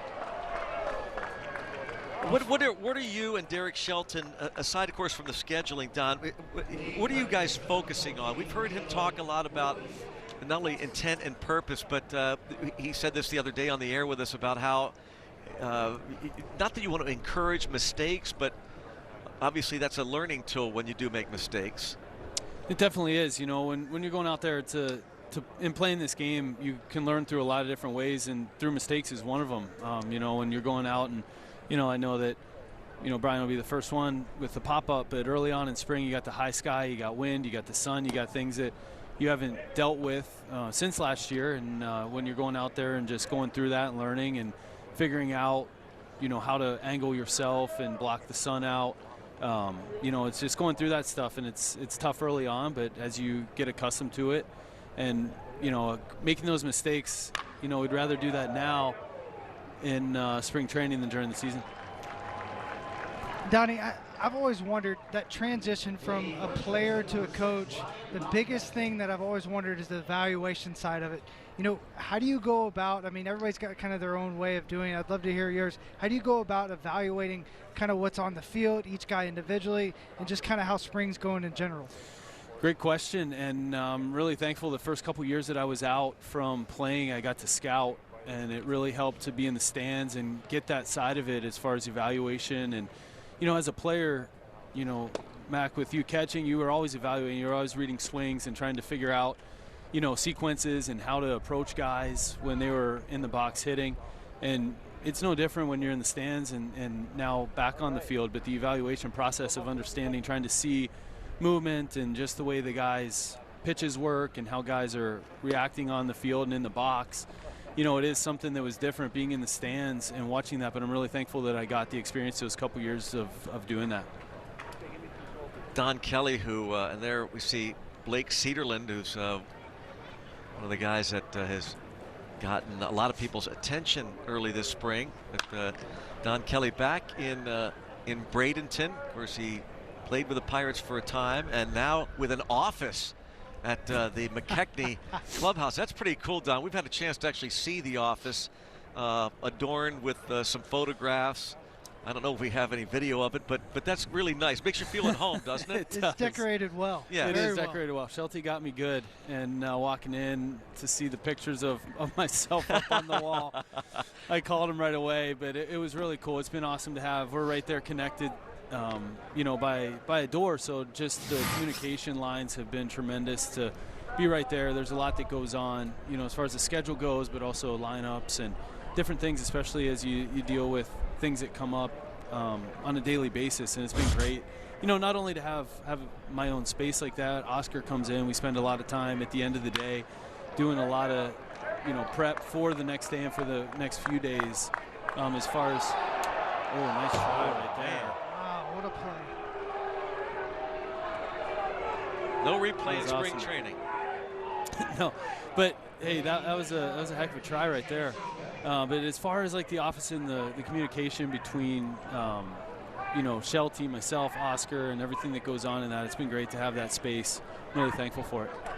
Derek Shelton going to get brawled out of there after 34 pitches. Another look at that play at second base as Alberto rounded the bag, and a quick play back at second. Very close play as Frazier tried to apply that tag.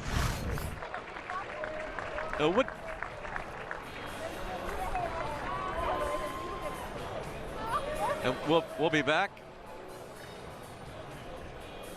as talk more with Donnie Kelly when we come back. 6-0 and the new pitcher here in the top of the fourth inning with runners at first and second for the Orioles, and the new pitcher Blake Cederland facing Chance Sisco with 2 on, 1 out. Baby Thor. Baby Thor is what, whoa. Ball right back to the backstop, and Baby Thor going to talk with John Ryan Murphy. Yeah, that looked early like a cross-up. Take a look at the Shealy's pitching change numbers. I'll tell you what, I've been so impressed, not just by the stuff Cederland has, but by his mound presence, the way he's carrying himself. It looks like he's a 10-year vet that's, been in the All-Star game a couple different times, probably has 3 World Series rings. He just carries himself a little bit different. I believe it's all in the hair. I really do. Don Kelly, a bench coach. What do you think, Donnie? Man, he's carried himself really well, and the way he goes out and competes. That power sinker. Shoot, that first pitch, they did get crossed up there, but 98 miles an hour. He's got electric stuff, and he competes so well. You had an important question for Don. I have a great question. I want to put your evaluation to the test. Cole Tucker, Cederland, or Holland? Who has the best hair? I need to know who has the best hair. That's a tough one right there. I like when they got those wigs out and they were all wearing Cederland's hair last week. That was good. Very good. Derek Holland went and bought about a dozen wigs. And now a walk to Cisco to load them up. Take a look at the video that was shot. And Blake Cederlund took it well. They had some fun with him, and he joined in on the fun. So that's cool to see. And that seems to be, now Don, you were not here last year, the last few years, but there does seem to be a feeling, and Derek Shelton has stressed fun. Yeah, work on the fundamentals, do your work, but this is a game, and boy, enjoy it. We see a lot more smiles around the clubhouse.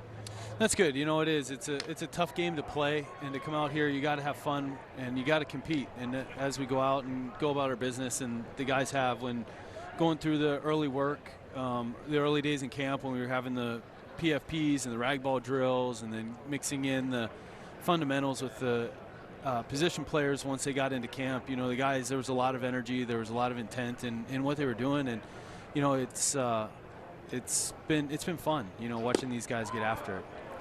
Donnie, you talked earlier about, you know, why it's so important to fail in spring training, and you never want to fail in this game, you never want to fail in life, but just go into a little bit of detail for the kids at home why it's so important to be aggressive and take chances, or you're never going to learn. That's a great point, and you learn through that failure. I mean, these guys, you look at the Hall of Famers, if you fail 7 out of 10 times, you're going to end up in the Hall of Fame. So this game is so hard, and the way you go out and compete and play, and it's so important not only for the guys here on the Pirates and in the big leagues, but the kids at home.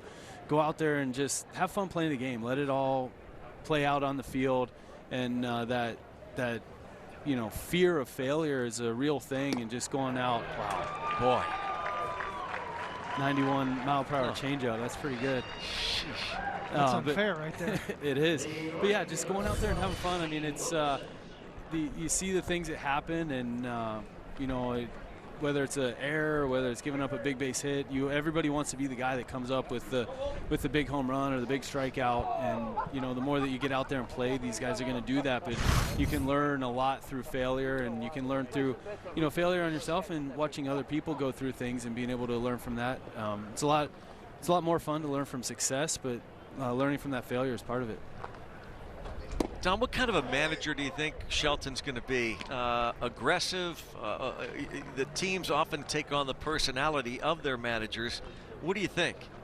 Yeah, aggressive, and I mean, even early on here, you know, playing the infield in, and it's just something that as we talk about things and just working through some stuff, we're gonna be aggressive in the right spots and really try to put the players in the best position that they can be in to be successful. I mean, there is a story today that he said yesterday after the game that don't be surprised to see 4 outfielders on occasion, for example, unafraid to roll the dice maybe. That's it. And, you know, in the right situations, you know, that stuff can come up. And when you start looking at, you know, different scenarios like that, infield in, 4 outfielders, when the timing's right to do that, I know that he's not going to be afraid to pull the trigger. Like a pitch that was awfully close to being called a strike there to Stevie Wilkerson. Blake Cederlund with the bases loaded. Stephen Brault started this inning, and now, wow, man alive. Hard not to get too excited about that guy. That's pretty impressive right there. My goodness. Don, thanks so much. Hey, thanks, guys. Thank you, Donnie. Donnie Kelly, Pittsburgh's the proud pioneer. Donnie Kelly, as we head to the bottom of the 4th. 6-0 Orioles go to the bottom half of the 4th. Here at Lecom Park in Bradenton, Florida. And the second at bat for Gregory Polanco. He flied out in the first. And questioning that strike call from Bill Welke, but with a grin. Welke's been a little bit around the zone, in the zone. I mean, I don't think he's real sure. You can tell it's spring training for him too. He's usually pretty precise with the strike zone.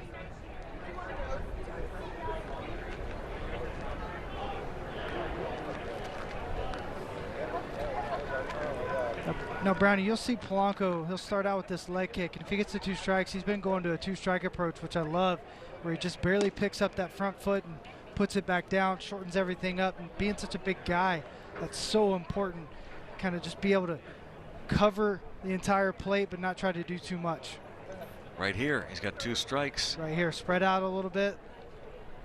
Yeah, oh man, great example of it right there. Look at the strength. Wow, ball wedged into the screen of the bullpen. That's how hard he hit that ball, flat-footed essentially, just using those hands. Great example. Michael McHenry pointed out he went to the leg kick until he got the 2 strikes and just whacks it to right. You know, and sometimes it's hard to get that rhythm and timing of the leg kick early on in spring training, but you know, it makes you wonder why. Maybe he doesn't think about going to that all the time, but there is a feel to it. There is a rhythm to it. When you feel comfortable with that leg kick, there's nothing like it. You can get more leverage, get behind the ball. But man, did he hit that ball in absolute line. Just shows how powerful and how strong he is, but I love how fast his hands got to that ball and how quick he was through it. Man. Colin Moran grounded out in the 2nd. Polanco going to be very, very important to this offense. At the probably batting, if you think that Derek Shelton is using today's lineup at least through the first 5, perhaps that this would be the opening day starting 5, that order. Dyson, Reynolds, Frazier, Bell, Polanco. Very important to protect Josh Bell. You're right in my head right there. I was thinking the same thing. I mean, he's going to get opportunities and big opportunities early on when they're not willing to give in to Josh Bell, and he comes up, he does some damage. It's going to change the way people are looking at that lineup. They're not going to be able to just say, hey, we're going to let Josh Bell take first base, and we're going to go after Polanco. Once Polanco gets hot and he kind of pushes back a little bit, the league's going to see him in a different light and see that he's healthy and possibly hitting like he was in 2018.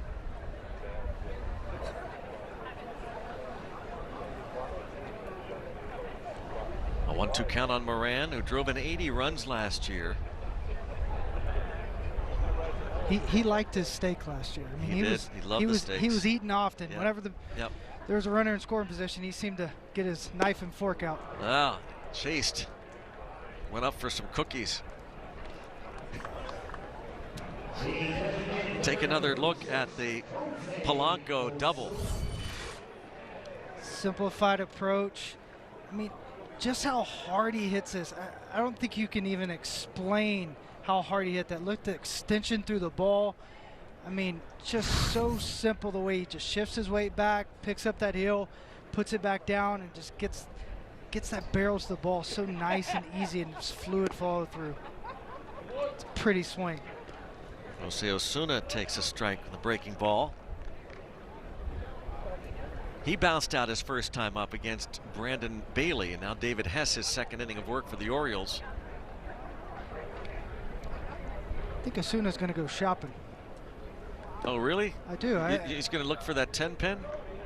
10 pin. I like it. You know what that means, don't you? Yeah, he's going to find a lane. I yes. Like it. Yeah. In the alley. In the alley. Okay. You go shopping in the gap. I'm going looking for the 10 pin. 10 pin. Okay. Whatever suits your fancy.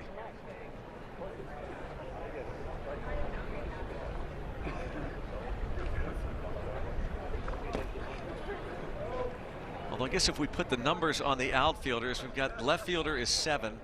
If you're keeping score, each defender is numbered in baseball. So the left fielder is 7, center fielder is 8, the right fielder is 9.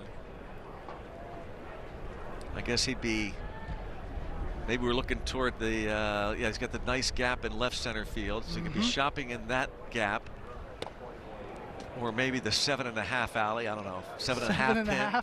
7.5 pin. 7.5 pin. I like it. I like it. The math is a little too much for me. I'm just going to stay right and stay shopping at the gap. What is it? Adam Elmore is our executive stage manager. I wonder if he could tell us, because he's a big bowler. What's that tough split? What is it? The 5-10 split? Is the 7-10 split? Okay. 7-10. 7-10 split. Now everybody's answering. I haven't heard from anybody all day. You'll get to know this, Michael. The minute you make any mistake or question, bam, you'll hear voices in your head all over the place. A lot of help. You get a lot of help. You gotta have your help. And now I'm told that Michael won't make any mistakes. Oh, we all know that's wrong. Did we not just listen to Donnie Kelly say failure is part of it? Yes. You have to live, you have to learn. You want the mistakes in spring training. Absolutely. Another good at bat by Bucko. I know there's not a lot of hits. I know there hasn't been a lot of traffic on base, but these guys, it seems like every time I look up, it's either 2-2 or 3-2, fouling off a couple pitches. Once again, early on in spring training, first week of games, it's really, really important. Oh, man. Spun around, fastball 92, and a deep breath for Jose Osuna. That ball just did get a piece of his jersey. You didn't want him going shopping at the gap. No, that's what it was. That's right. No 7-10 split there. Whenever it gets close to their hands like that, it just makes my heart cringe a little bit. So you get hit in the hand, that's a season ender. It's no fun at all. So now Cole Tucker lined out his first time up. Well, we weren't ready for that play, the Orioles. Cisco went ahead and fired down without a defender at second base. I think the only person that could have caught that ball was Polanco. Yeah.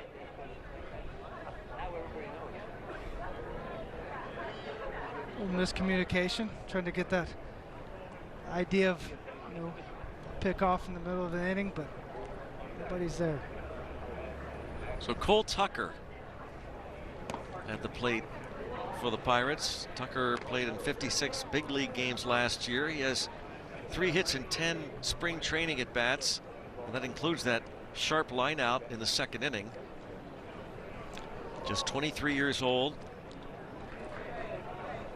See those hands now tucked in closer to his head as he was working this off season, Michael. Yeah, a new look. Yeah, trying to create a little bit more, rhythm and timing with those hands. You see him, he really gets a stretch through his midsection, how hard he pulls those hands back. I always said great hitters almost have their hands disappear to the pitcher, and then they just unload. You want to pull that rubber band as tight as you possibly can before you let that barrel go, and he's trying to generate a little more thump. I think that's going to create a little bit more rhythm timing. Ooh, I got another bat. All right. I love I'm going to this. hurt somebody at some point. Yeah, you are. This. It's going to be me, too. But yeah, he's got those hands right out in front. He's got a nice rhythm with his hands. He's loose, and then he yanks them back. I mean, when he yanks them back, he creates that tension right through the middle. They call it the kinetic chain from the ground up. You just let it go, but he starts almost at his face. You see right there, he's got his hands a little bit lower than he did last year, but the rhythm that he has where it kind of cocks forward, and then right when the pitcher's about to come at him, he throws it back and he loads those hands up so he can ultimately just let that barrel eat.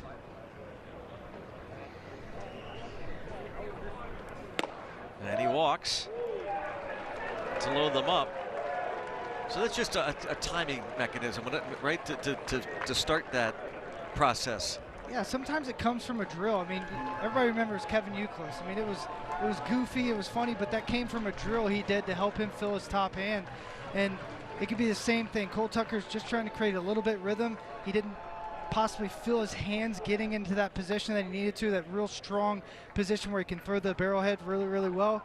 And he just moves them forward, so he has a little bit more movement, a little bit better rhythm, a little bit better timing. And so far this spring, it's looked free, it's looked easy. You're right there, it looked like he took the pitch, maybe right out of the pitcher's hand, and that's where you want to be as you kind of go along in spring. He's trying to really force the Pirates' hand coming out of spring training. We'll talk more about that. New pitcher coming on. 6-0, John Ryan Murphy at the plate for the Pirates against the new pitcher, Brian Gonzalez. Murphy smoked a ball to the shortstop his first time up and almost took the shortstop Richie Martin into left field, but he was able to get a throw off to first, retire Murphy.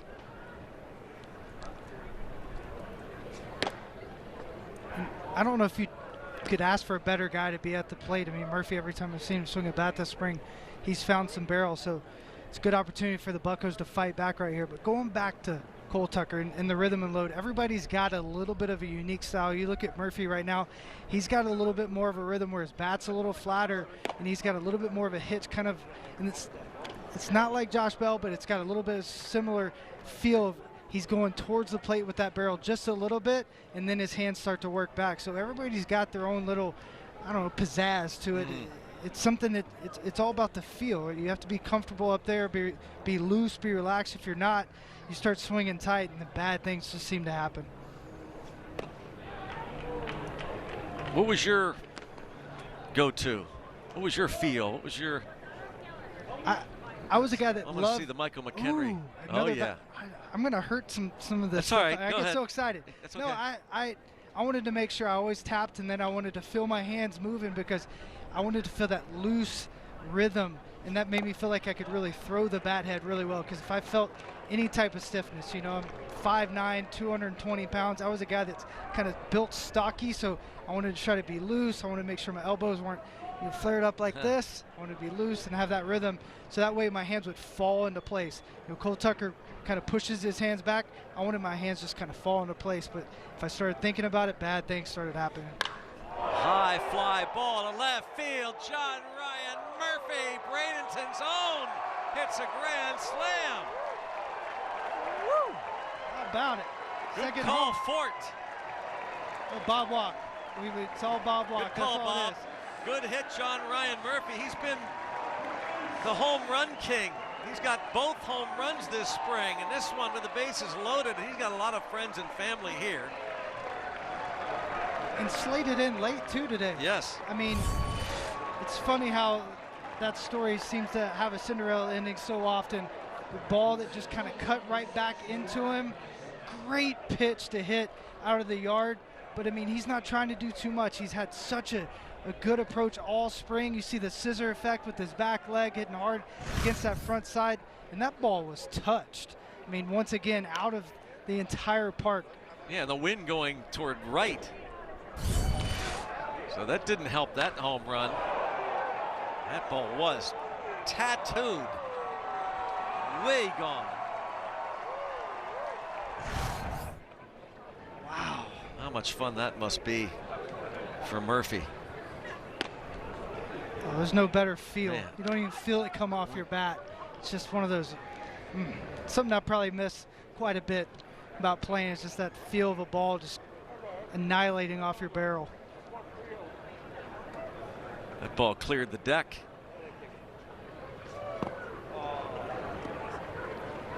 And a strikeout of Dyson. Well, speaking of cleared the deck, Ooh, did it clear the? It cleared the deck, but maybe not the car. We got ourselves a dent. How about that? Is that your car? I think that's yours. Be great if Murph could go out there and sign it. Wouldn't that be outstanding? I'm sure he will. Brian Reynolds has walked and singled. And turns around, bats right-handed against the southpaw. Well, there's been a lot of lefties this spring on both sides. Yeah. It's made the switch hitters really have to work hard, switching back and forth. Probably more than I've ever seen.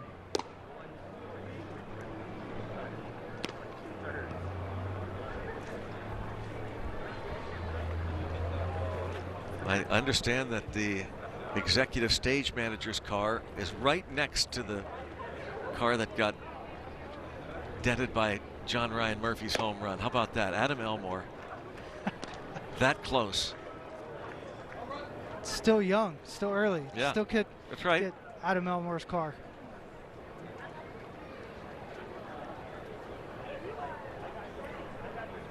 Michael Felice and a 4-pitch walk. Pirates now within a couple. Adam Frazier.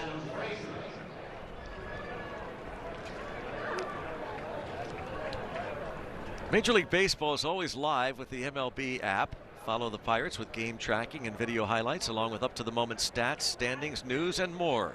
Get the #1 app for live baseball. Download MLB today.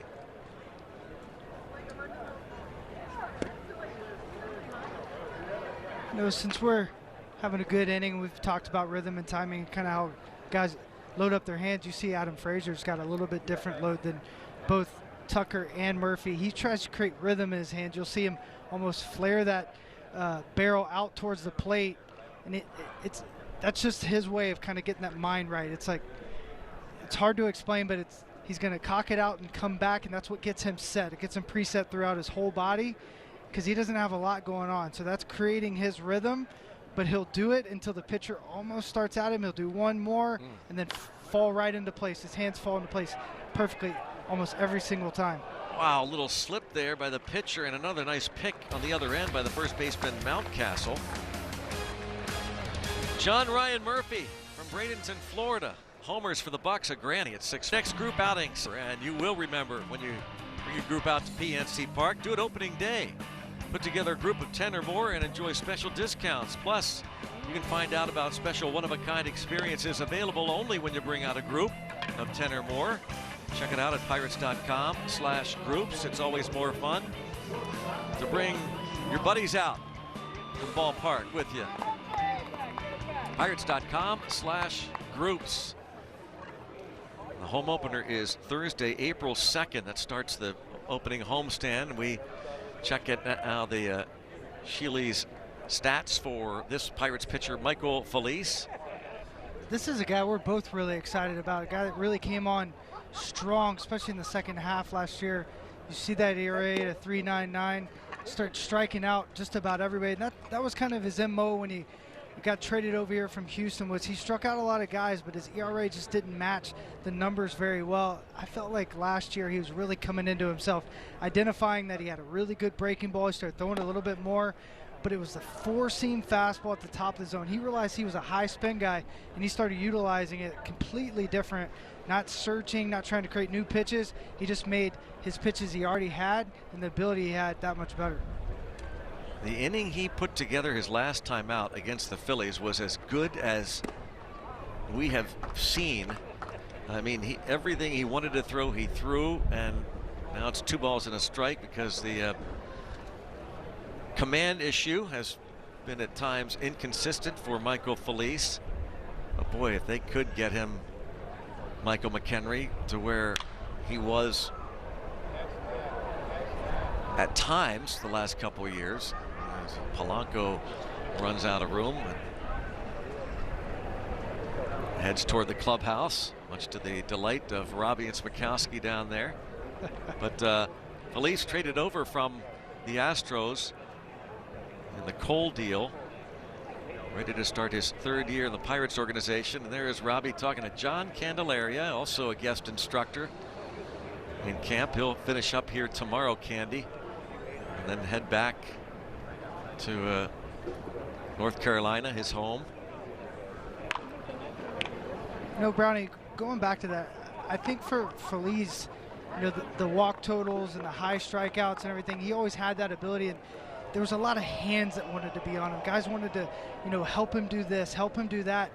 And, you know, getting to know him just a little bit, having a couple conversations with him over the last, you know, couple of years, I understand that he wants to be simple. You know, he talks about, you know, what they put down, I'm just going to go with. And, you know, ever since he started doing that towards the end of last year, he's been just absolutely nasty and super effective. Nasty indeed. Yeah, I mean, look at this. Forget it. It's a great breaking ball. I mean, you're talking about a 15-mile-an-hour difference or so on his fastball to his breaking ball. He's trusting the spin. I mean, it's just good to see a guy just almost trust his stuff on a daily basis and trust his catcher behind the plate and not over-process or overthink or try to fit pitches in that don't fit. He's really identified who he is as a pitcher. I know you and I have talked a lot about it this past week, that what is most encouraging, and you throw the record aside in spring training because these games are meaningless. Now, Jim Leyland always used to say he wanted his team to start winning some games over the last week and a half or so of spring training as you get ready for the regular season. Be healthy, play real good baseball, win your share of games. So disregard the record, but you look for trends, and this bullpen has a chance to be so much better then last year you return Chad Kuhl and Edgar Santana off the injured list from Tommy John. You've got Kella and Crick at the back end. If you get Felice going, as this ball will be a bunt hit for Andrew Velasquez. Pirates just weren't convinced he was going to try to bunt for a hit. They kept Moran back. Chad Kuhl starts to loosen the bullpen. Going to get his first work in this spring. But wouldn't you agree that you start to see these arms? Nick Birdie. Yeah, don't forget Baby Thor just Baby last Thor. inning getting out of that jam. Yeah, I mean, you're exactly right. Nick Birdie throwing 100 with one of the better sliders in all of baseball. Chris Stratton coming in. Heard he had the third best spin rate with his breaking ball yesterday. I mean, very, very impressive bullpen. Oh, quick. Velasquez takes off. A great jump and a stolen base. Pretty much walked into second base. Really, Michael Felice was real slow to the plate. Allowed a huge jump. Michael Felice typically in that 1-5 range, so great guy to run on. Really gave no chance for Murphy. Made a great throw, but it really didn't matter because he was already there. Third steal of the game for Velasquez. Fourth at bat for Dwight Smith Jr. You know, Brownie, that's where you have to decide as a pitcher. What's more important? You know, giving up that 90 feet or focusing really hard on who's at the plate. You know, A.J. Burnett talked about, you know, yeah, I could be a 1-3 or a 1-2-5, but is that going to be as sharp as breaking ball? Is that going to be a 94, 95 mile-an-hour fastball, or is my velocity going to tick down? He said he'd always rather take his chances against his best stuff instead of worrying about the running game. A swing and a miss and a wild pitch moves the runner to third. I really felt, aside from all the information and analytics, when it came to a guy like Tyler Glasnow, that's what I felt like when he got to the big leagues. When he came in, he was just a man amongst boys. And I felt like there were so many hands on him and people telling him what to do, and so concerned about keeping runners close. I would say the heck with that. Let them steal second and third. You're going to strike out the next three guys. There's no question. And if you are a strikeout guy, you should focus on the hitter. I mean, you have just as good a chance to strike out that guy. I mean, you're a great thrower in the game today. You're throwing out 25%, and guys don't really run. Yeah. I mean, it's really just a lost art. Even the bunt early on, that's a lost art. You're not seeing that as much in the game. Everybody's sitting back waiting for that 3-run homer. So, yeah, I mean, if you can focus on the pitches and you know the matchups better at the plate, you should focus on that. When I caught, I tried to really take that into play. Where are my matchups? Am I better suited to really go after this guy instead of trying to, you know, do some slide steps, some holds, some picks, and ruin the rhythm and the timing of my pitcher out there? So it's kind of playing all that information. But yeah, when you talk about a guy like Glasnow, I mean, he's a little bit of a superhuman. You just kind of let him go. Murphy had to make a determination there that Felice was not going to be able to get the man at the plate, so Murphy has to step out and concede that run on the little chopper. Gets the out at first, 2 away. And A.J. Burnett's a great example of that, because he did not care about the running game. He figured, I'm going to concentrate at that guy at the plate. And it's a little bit of an old school mentality. I mean, I remember watching games growing up, and some guys were really good at it and some guys didn't care, and they just trusted that, hey, I have this stuff and the ability to get this guy out at the plate. I'm not worried about him taking 90 feet. And you also have to have trust in your catcher that he's going to lead you in that right direction. There's a lot that goes into it, but it all boils down to, do you trust your stuff, and do you trust that you can get this hitter out in this moment? Now in this case, the stolen base leads to a run because of a wild pitch and a little chopper in front of the plate. 97 miles an hour, that last pitch from Felice. You know what else, Brownie, that just kind of blows my mind when you walk into that Pirates clubhouse is the size of these guys. Ooh. I mean, Michael Felice is a huge human being, and when he stands on the mound, I mean, it looks like he's letting go of the ball above the batter's eye. It's not your typical, I'm just coming at you. I mean, it is just a loud noise of thunder that's coming at you. Catch made in right. The Orioles pick up a run. Here in Bradenton, Florida, spring training baseball. Pirates trail 7-4 here in Bradenton. Lecom Park in Bradenton. Lake Erie College of Osteopathic Medicine. McKechnie Field renamed Lecom a few years ago. This ballpark built in 1923. Historic yard and a cool, sun-splashed, breezy day. The Pirates play game number 8 of their 33-game schedule. We'll be back home here at Lecom on Sunday as they host the Toronto Blue Jays. There's Blake Cederlin, Baby Thor, as so named by Michael McHenry. You like that nickname, don't you? I do. I like the fact that you're throwing that out there right away. I like it. I mean, he's going to have to hold you to that. So far, yep. I mean, whew. Yeah, he's been impressive. And I mean, you know, the Pirates have not said yet what the makeup of the 26-man roster is going to be. It's hard to imagine that Cederlin would begin the year with the big league club, but stranger things have happened. I mean, he was just in Double-A last year, but he's been unbelievably impressive. And those are the stories you really look for in spring. Stay healthy, play better ball, fundamentally, learn. Long grind of spring training.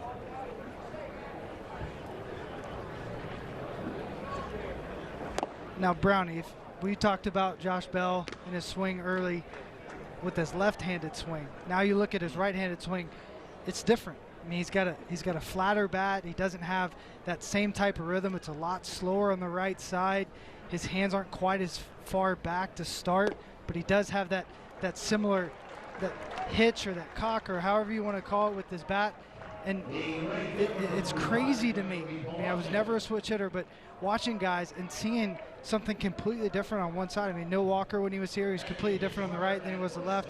There's a lot of guys. Ryan Doumit was super different on both sides. Similar hitter on both sides, but very different style and approach.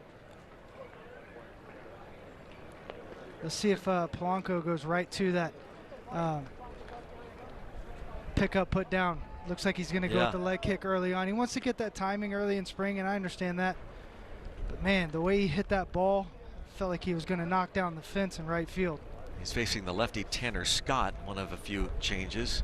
Charlie Tilson pinch running now for Bell. But, yeah, if you missed it his last time up when Polanco got to 2 strikes, he went to that 2-strike approach, abandoned the leg kick, and just absolutely blistered a ball that stuck in the right field fence. Calls time before the pitch is delivered. This is a good test for Polanco, especially early on in spring. A lefty throwing 94 to 97. Quick arm action, good angle. He's on that first base side, so it's not your typical easy left-hander to hit. It's good for Polanco to face these type of guys, get him ready for the season.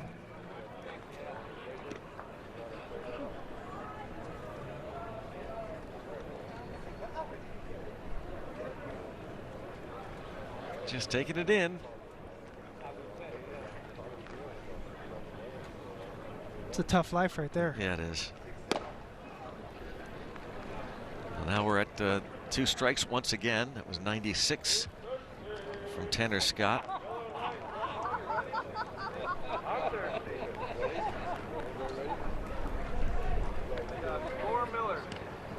One for everybody.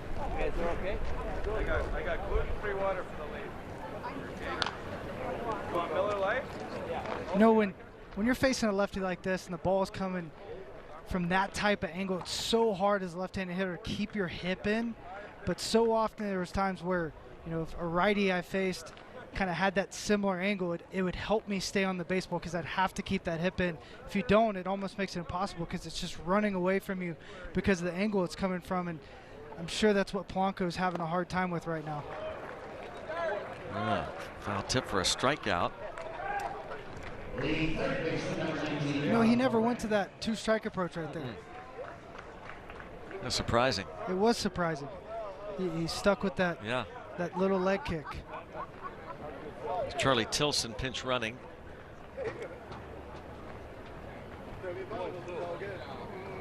Here's Colin Moran. By the way, congratulations to our stage manager during the year, Zach Scavira, and his wife Holly celebrated the birth of their first child, Asher, just a few weeks ago. You know, Moran hasn't gotten a lot of credit for hitting left-handers. Last year he hit 278 off lefties, did some damage against them, and yesterday hit 2 bullets off lefties. So I'm interested to see. The guys yesterday weren't throwing as hard. This guy's got a little bit more oomph on his fastball. If he kind of takes that same approach, he pulled them both yesterday. I wonder if he's going to try to take this guy the other way. And on the overshift, the out is recorded at first. As Richie Martin was playing over there on the right side of the infield, Charlie Tilson moves to second.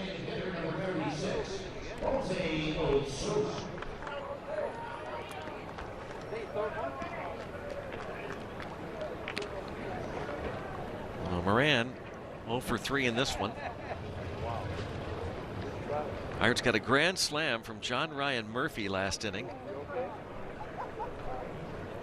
Osuna just grazed by a pitch his last time up. It's time for him to go shopping. He's still got a gift card. Go shopping? Yeah. He still has the gift card. He hasn't redeemed it yet. He hasn't. Huh. He put his bowling ball away, and now he's going to go shopping. Okay.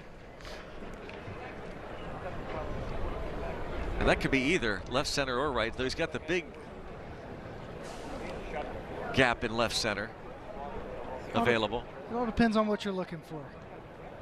Like a pair of jeans, you might go to right center. Absolutely. Then you realize they don't have your size, so you switch the gap. Got to go down a different aisle. Just go shopping.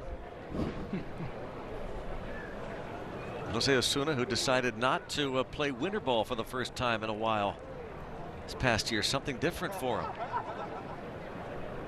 You know, I've always wondered, you know, guys that play year-round, year after year after year, at some point it's going to catch up to you. I mean, I played winter ball 3 years in a row, and that 4th year, getting that break, I mean, it was big. It allowed my body to heal up.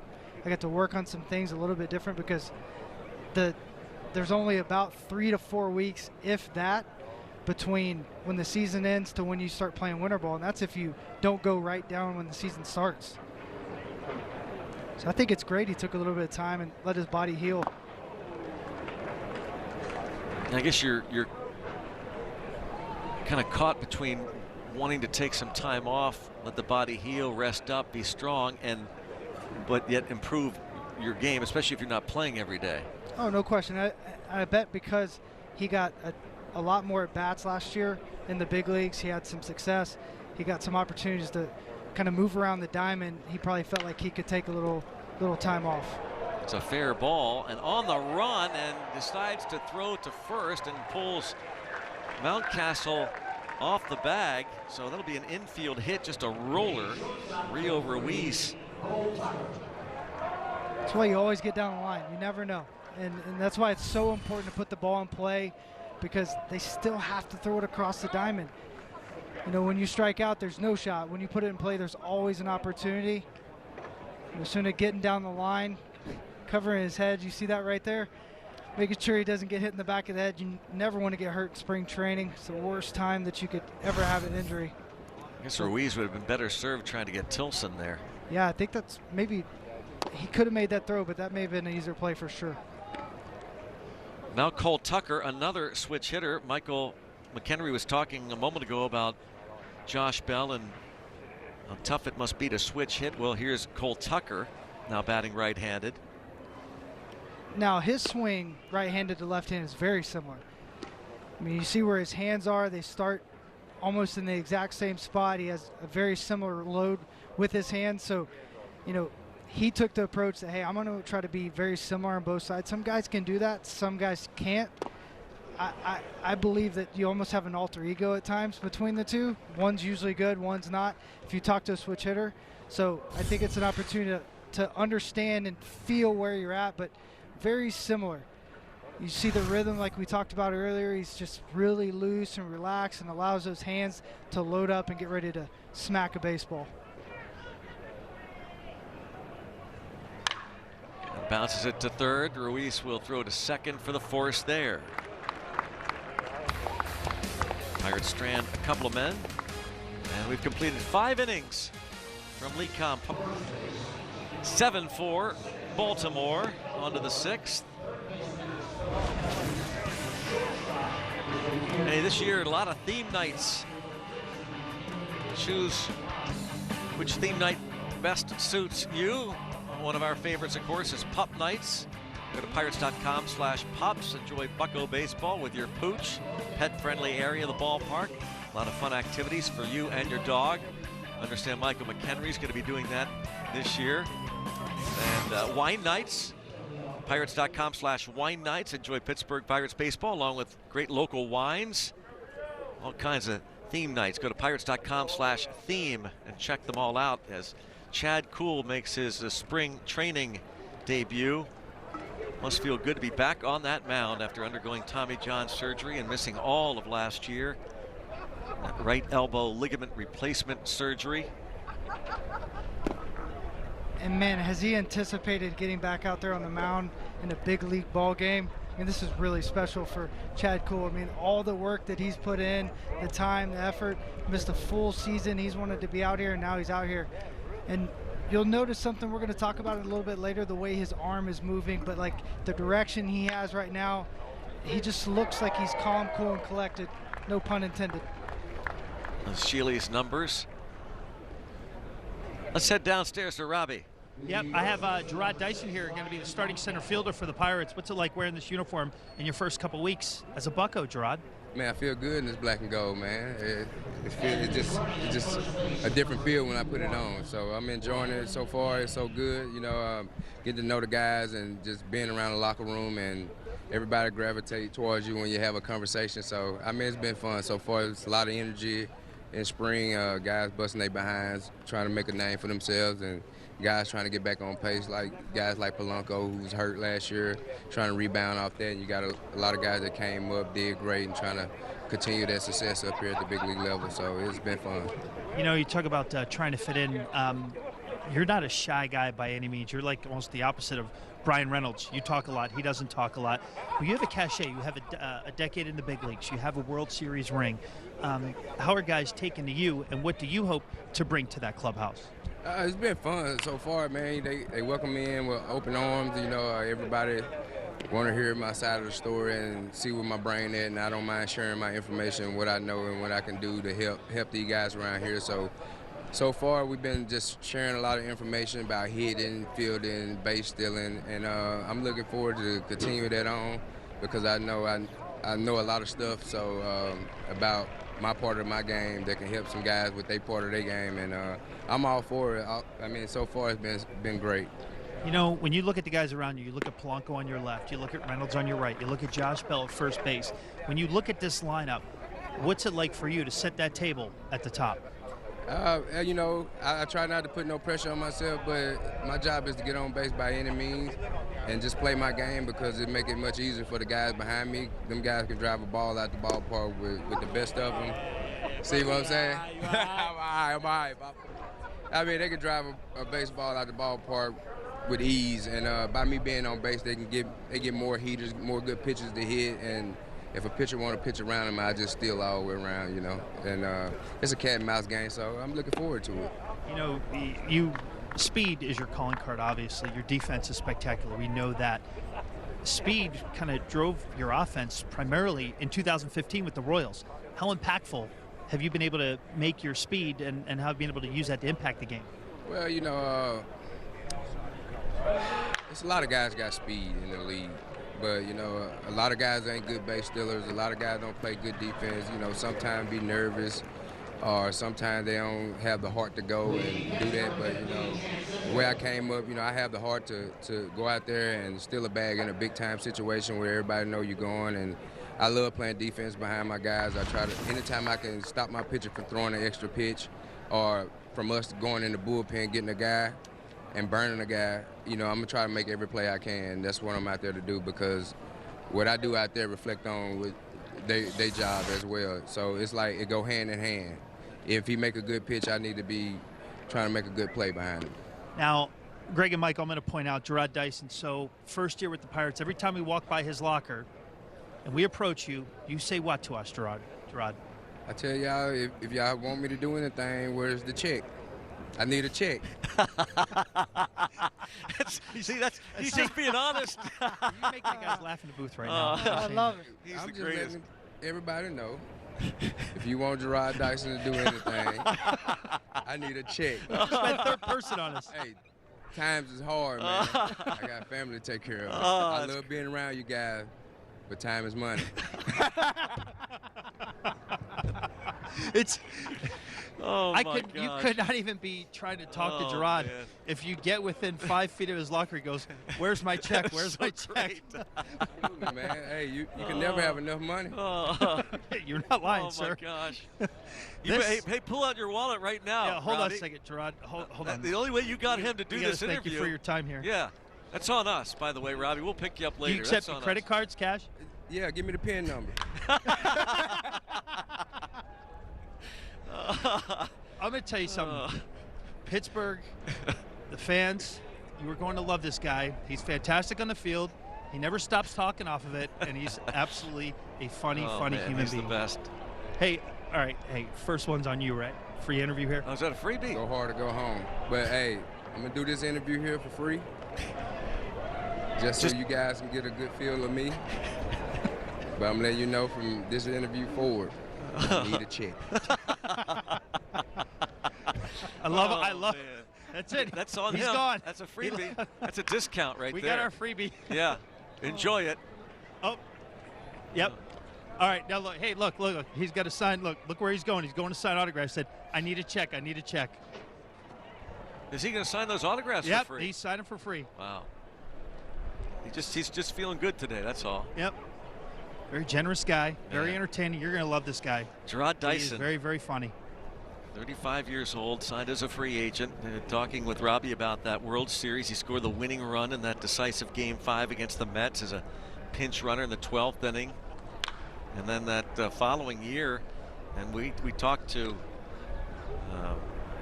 others about, and there's a handshake and a photo or two. That had to be expensive, the photo right Yeah, there. I was going to say. I'm going to go ask him. Hey, Jarrod, I see autographs are free. How much for photos? Photos, I'm charging $5 a photo. I ain't that important, so it's $5. Oh, that's not bad. That's a discount. Yeah. Oh my gosh, it's so great. That's outstanding. We talked to Corey Dickerson, who hails also from Macomb, Mississippi. Corey Dickerson, the former Pirate, his older brother played with Jarrod Dyson growing up in Macomb, and they renamed Warren Street in Macomb, Mississippi, Dyson Drive 4 years ago. And looking forward to seeing Jarrod Dyson at PNC Park this year. And really looking forward to having him around that clubhouse. And Chad Cole talking now with John Ryan Murphy. Just trying to get on the same page. You know, don't know each other real well, trying to build that rapport with each other. Chad Cole being out there for the first time in a long time. I'm sure there's some butterflies going on. I mean, it's been upwards of 14, 15 months since he's been on a big league mound. Oh, nicely done. Strikes out Cisco. Now, Brownie, there's a new look to Chad Cole right now. Tell us about that. His direction's gotten better, but the big thing is it's his arm action. If you see It's almost like we talked about Musgrove the other day. It's shorter. And what that does is it speeds up his arm first off, so don't be surprised if the velocity kicks up. We haven't seen a ton of Chad Kuhl yet, but it allows better timing. He's matching up that front arm with that front foot. He wants to make sure everything's in tune and rhythm, and that timing is just perfect to get that hand out on time. A lot of times when guys have Tommy John, there's something going on. There's a reason why that happened. And Chad Kuhl at some points in his career was flying off a little bit, head going one way, his arm back, and it's a little bit behind, even though his stuff has just been outstanding. That herky-jerkiness can sometimes put a little bit more stress on that elbow, which ultimately can cause that Tommy John surgery. How did you get away from the rock? So it's good to see that biomechanically he's trying to make some pretty vast adjustments. I mean, these aren't small changes. These are big changes, and you're doing it through a whole process of your throwing program over a year span of throwing, then your long toss, then you take it to flat ground, then you take it into the bullpen, and then you're relearning your pitches. And he's doing all this while he's changing his arm stroke. That's really, really impressive. You see, he waits back. You're going to see that arm, instead of being a little bit longer where he would reach down and maybe threw off his timing, especially when that front side was coming through. That allows all that timing to be good and his hand to get out front and him to have a little bit better direction, be freer out front. Brownie, he used to finish falling off towards the first base side. Now, if you see his direction, he's finishing and he's almost in that ready position to field at his position. I mean, that's a huge difference. I don't think you can stress enough how big of a change that really is for a guy like Chad Kuhl, especially coming off an injury. And I wonder too, though, about making such a change, how that could impact your effectiveness. Because what got you to the big leagues and what got you to, and not that he has a whole huge track record, but he did get to the big leagues and was a very effective starting pitcher for the Pirates before getting injured. You're talking about parts of 3 years, 61 big league starts, and all of a sudden you're changing it. That's quite a dynamic. That just shows the conviction in what he has in it. And the cool part about having, analytics and different types of data to look at is he can see where he matches up before and after the change. And then the rest is going to be told by the batter. How is he approaching the batter? How are they swinging at the ball? He's getting swing and misses, which he did that last at bat. So I think it's just going to be a growing process, and he'll understand not just by the eye test, but also by the data test. Chad Kuhl exits. Derek Shelton brings on a new pitcher. And we're going to be taking at least pitching change numbers with Sammy Reyes coming on, a minor league pitcher in the Pirates organization. He appeared in 25 games last year here in Bradenton with the Marauders, the Florida State League, the high A-ball club in the Pirates organization. This is Stevie Wilkerson.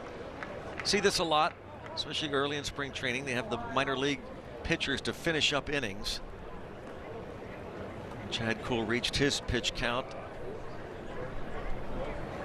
Being conservative with Kuhl, especially this being his first game in a long time, I think it's really smart just to take it slow with him and kind of see how he progresses.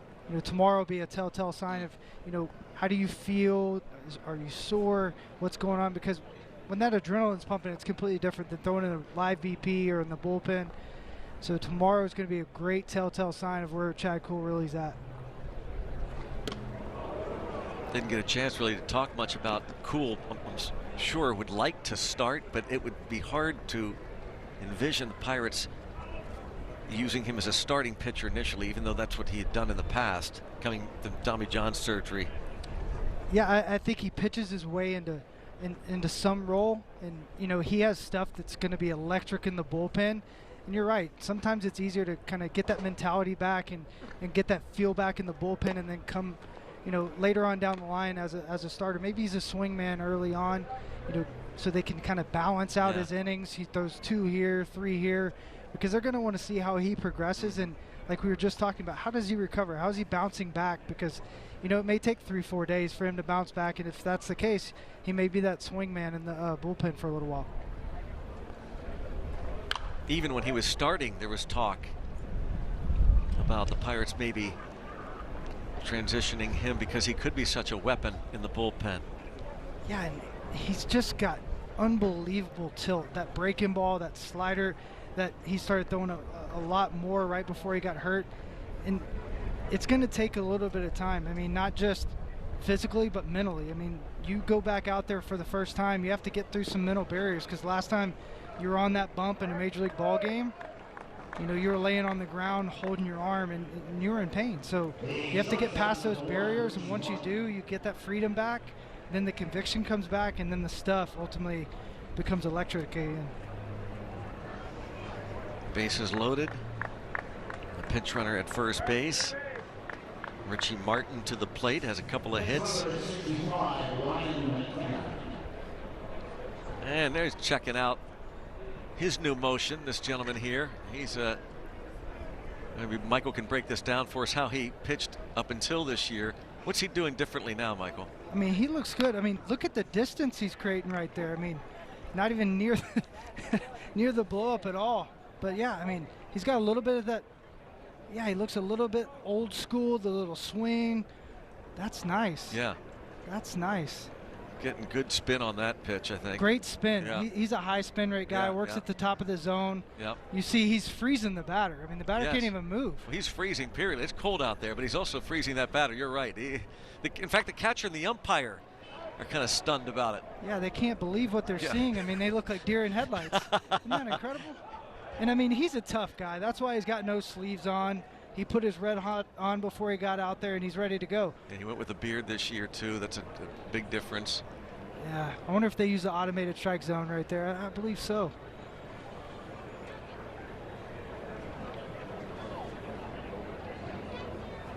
Two strikes, 2 outs, bases loaded with birds. This Sammy Reyes has a live arm. No, that was just 91 on the gun. That popped the mitt.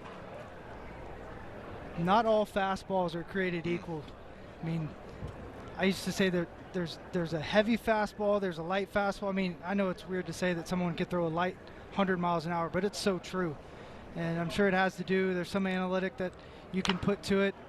It's usually spin rate, but man, when a guy had a heavy fastball, it was just a different ball game. With Joel Hanrahan was a guy, it hits your mitt, with authority. It felt like a Brunswick bowling ball was hitting your glove.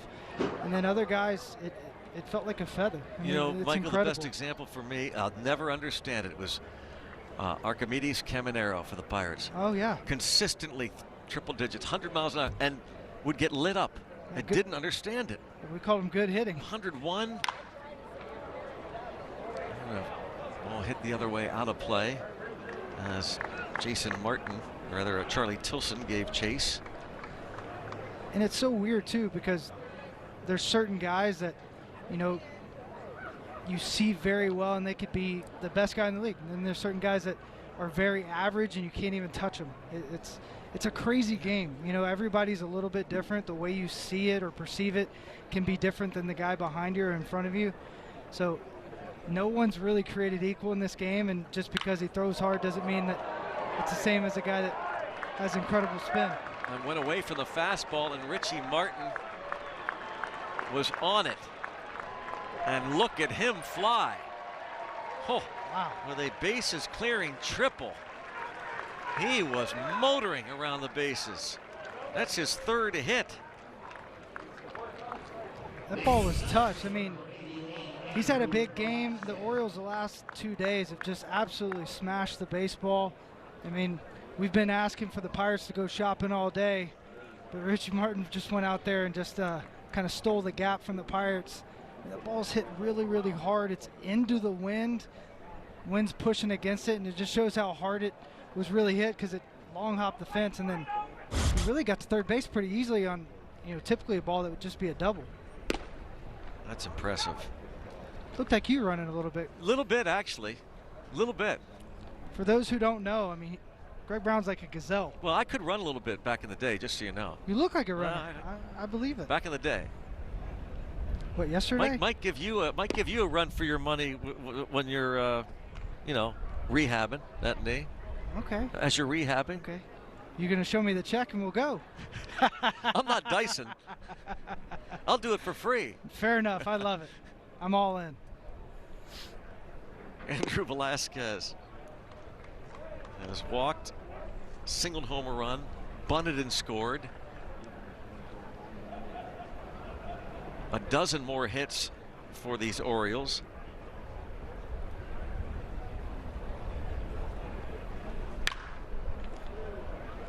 You know, every time you see a minor league guy walk over, you just want everything good to happen for them. You know, they get an opportunity. You don't know how many times possibly they could be over here. Maybe they get invited to big league camp later on down the line. But you know they're all hyped up and juiced up, and you just want them to fill up the zone.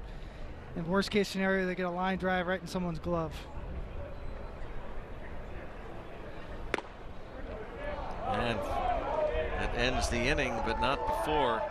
Again, that's the home opener. Then the weekend series, April 4th and 5th, Saturday and Sunday, both games 1:35. Don't miss the exclusive PNC Park 20th season fleece pullover on Saturday, the 4th, and then on Sunday, the 5th, the first Kids Sunday of the year.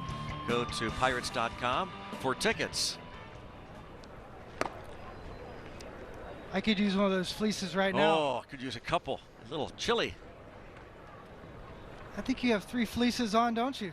I do, as a matter of fact. Thank you very much. And let's go to Robbie and Chad Cool. You know, Greg, very rarely does a guy exit his first spring training game and get hugs from everybody he passes on the way out, but that just happened with you, Chad, because it's your first time coming back since pitching in a game in 2018 at Citi Field. How do you describe this moment? What does it mean to you?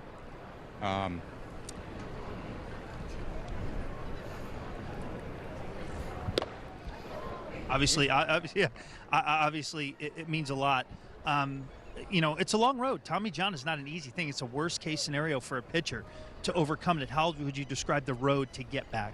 You know, pretty tough. I mean, just looking back and then looking back at June of 2018, and you look back and that's 20 months, and you're like, man, that's a really long time to not play the game, and just a tough road, and it was just nice to walk off that mound and not be in pain. How do you describe mental versus physical when you grab the ball? Look, you warm up, you go through all the reps, you've worked for this long to get here, but when you grab the ball and step on that mound, what's it like out there getting ready to throw that first pitch? Yeah, it's just excitement. You know, it's something that's been taken away from you. You do your whole life, and you work really hard to get here, and then unfortunately, you know, injuries happen to everybody. So mine just happened to be one that required a long rehab, as many guys know, and it just means the world to be out there and go out and successfully climb that mound again and compete. You know, to get all those hugs, Manny Sanguine, it was Scott Ellerton a moment ago, right before we went on camera. Many guys, just to see that support, what's that like for you? Yeah, it's huge. I think that that's the biggest part of having this, you know, surgery and going through this rehab process, and just, you know, you think back and all the people that have reached out, and you know, all the people now that are congratulating you and asking how you're feeling and going through the process. So it just means the world to have, you know, people in your corner that that'll be there for you through a 20-month-long process. I'm going to mention a couple names: Otis Fitzgerald, Todd Tomzik, Ben Potenziano. There are many more that come to mind. Those are the members of the athletic training and rehab staff of the Pirates. How key were they in your recovery? Yeah, huge. So those guys plus Seth and AJ, the guys that are over at Pirate City, and put the time in with those guys, and just countless hours of soft tissue and exercises, workout exercises that we've put in over these last 16 months and 20 months. You know, even before I had the surgery, we were putting in a ton of work that you know, we're praying that I didn't need to go the surgery route. So just being able to have those guys and their knowledge, it's just been huge throughout the whole process. You know, Greg Brown mentioned a moment ago, and I'm sure this is probably secondary at this point in time, Chad, but when do you think starter versus reliever and what your role might be on the team this year, when do you get to that point? That's a really good question. Right now I'm focused on, you know, a 1-inning outing, and you know, I'll be on a normal 5-day, and we'll focus on hopefully a 2-inning outing next time, and we're going to go from there. I've been told that, you know, it's really not about that right now, and we're just going to take it day by day, week by week, and see how I recover, and see where we're at by the end of spring training. about your mom, your wife Amanda? Just when you get back to your cell phone, what do you think this is like for them watching you today? Yeah, I think that's just the big part. You know, you want to be out there, huge following, so gonna be good. Hey, congratulations, Chad. Thanks. Guys, how about a very emotional Chad Kuhl? And people that don't, you know, you see what the road is like for these guys trying to battle back from Tommy John. This is definitely a day that he's going to remember forever, no doubt about it. Yeah, that's exactly right. I mean, that tells you all you need to know just watching his reaction. Chad Kuhl, how emotional he was when just coming off the mound for the first time, facing competition. After that long road back, this is what it looked like after his return. And teammates know how important it is to a guy coming back from Tommy John surgery. It can be a long, lonely road. I mean, you're here for the most part down in Bradenton. Very few others around. The folks helping you rehab. Edgar Santana shared that road with Chad Kuhl last summer. But you're so far removed from your teammates. Tough, Michael, huh? It's really tough.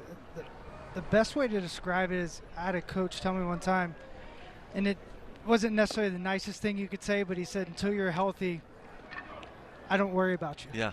And you're not really, it made me feel like I was unimportant. You're forgotten.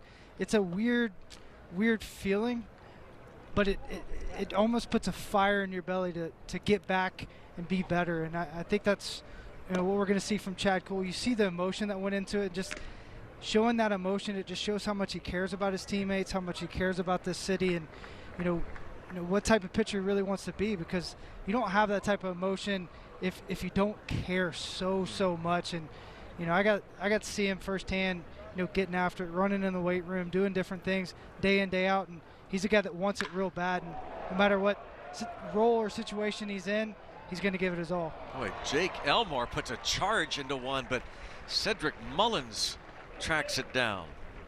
You know, Elmore always seems to find the barrel. I mean, just the other day he hit a ball on the screws to right field. I mean, he's always hitting the ball hard. It's a real simple swing, two-handed finish. It's just it's a pretty swing. And you know, last year he had a huge year in the International League, in AAA with the Pirates.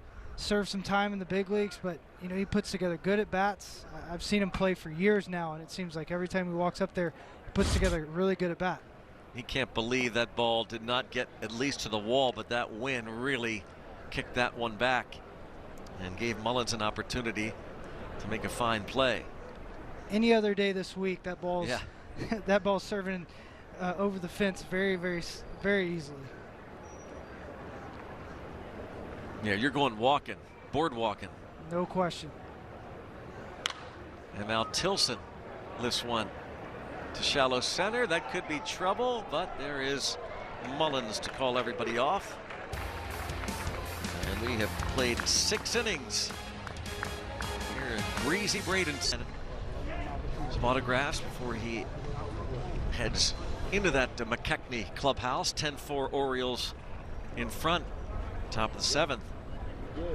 Murphy hitting the grand slam, providing the Pirates those 4 runs, and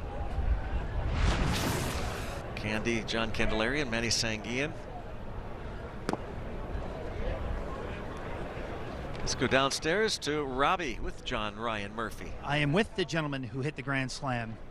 You know, it's spring training, hit a grand slam. I mean, what does that do for you? How does that do for your confidence in the first year with a new ball club, John Ryan?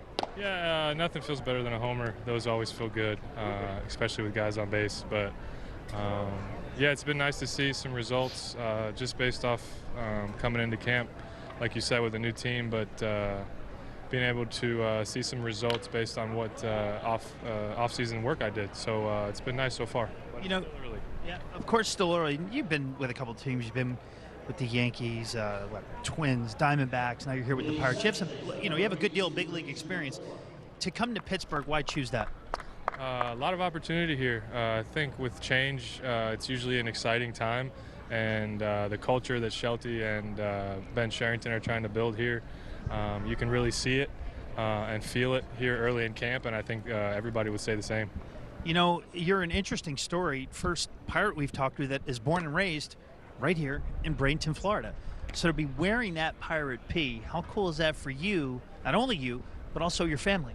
Yeah, I grew up here.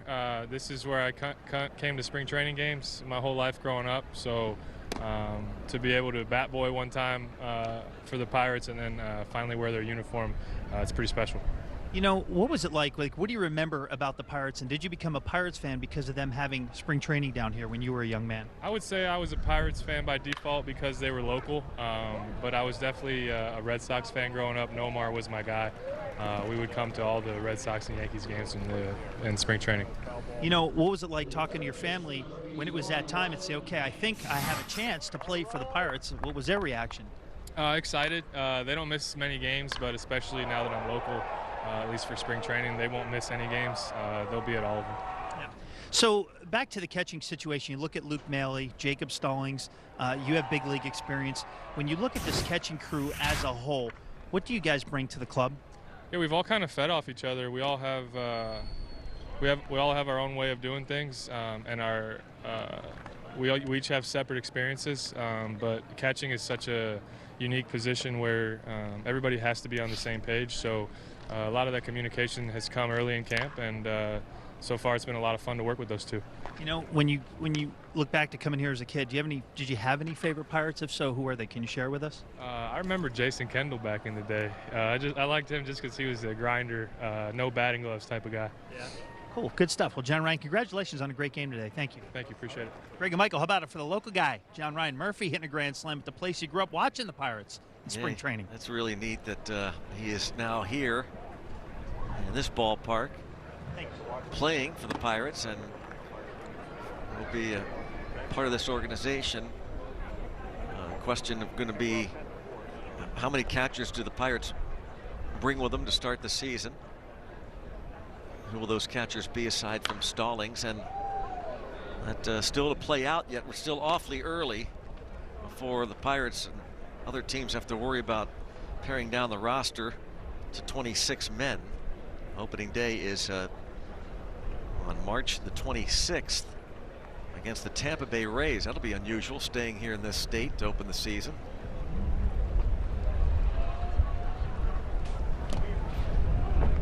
You know, during all this time, Brubaker's been putting together a really good inning. I mean, showing a really good breaking ball, the cutter slash slider he's throwing, the sinker. I mean, he's plagued with a lot of injuries last year. Probably would have gotten quite a few opportunities in the big leagues. This is time to shine, and to me right now, he's really shining. I have a question. Are you warm enough? I'm kind of cold. You warm enough yet? No? No, not yet. We get anything else for you? Well, I was hoping for maybe a little baby fire or something. Where did you find that, by the way? You know, it just came. It just floated right here, and somebody maybe wrapped it was me the executive stage manager.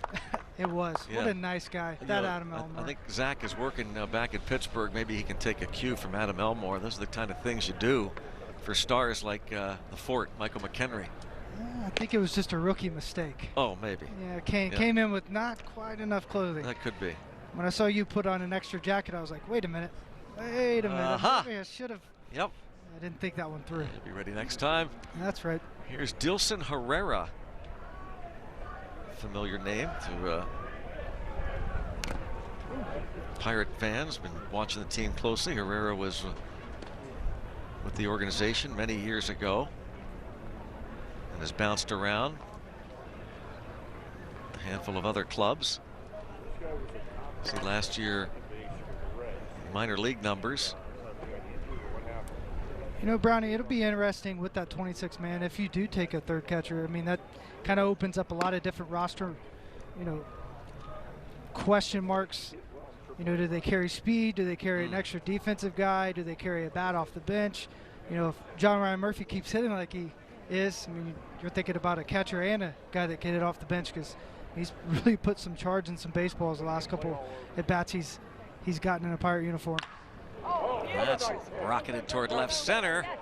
No chance for Logan Hill, so this will go to the wall and allow Bannon to score as Dilson Herrera winds up at third base. The ball is touched. I mean, Brubaker's throwing the ball well. You know, the first two outs were real quick. The last two batters he hadn't looked quite the same. Only 16 pitches in the inning, but You know, that ball was touched, another triple for the Orioles. I mean, these guys are just ready to hit from pitch one, and they've been hitting since yesterday. I mean, they had a big day yesterday, a big day today, trying to go up in the zone right there. And he just went up top and got it, went up and got that cookie, as we say, Greg Brown. Yep, I know. You go up there, get the cookie, We swipe it off the top shelf. Yeah, we got to start stealing the cookies. They're eating all the cookies right now.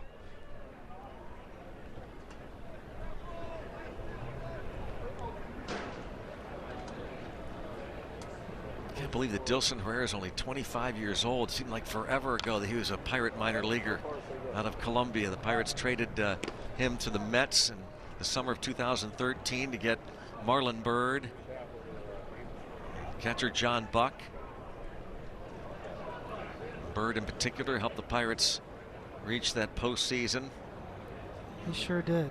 Victor Black was one of the pitchers the Pirates sent over in that trade. Victor Black is now in the organization, helping out the analytics department. There's a strikeout. Time to stretch. Get those blankets off your shoulders. Stand back here at Lecom Park in Bradenton, Florida. Pirates and the Orioles. Birds up 11-4. Head to the bottom of inning number 7. And Phillip Evans will be leading things off. His first at bat, Gregory Polanco, was 1 out of 3 in this spot of the batting order. Evans now playing a third base for the Pirates, signed as a minor league free agent over the winter. That's the weather. Now that's in the sun, we should point out. Michael McHenry is wrapped in the blanket because we're in the shade and the wind, so it's got to be feeling like, 59 degrees here, so you can understand. I know the people up north feel terrible about this. We're here with Dan Fox, Senior Director of Baseball Informatics. He joins us each spring, and just fascinating stuff to watch, Dan, what has gone on, the transformation over the years in this department. Oh my goodness, that hit looked like the home plate umpire Bill Welke. Breaking ball that was not blocked at all by Taylor Davis.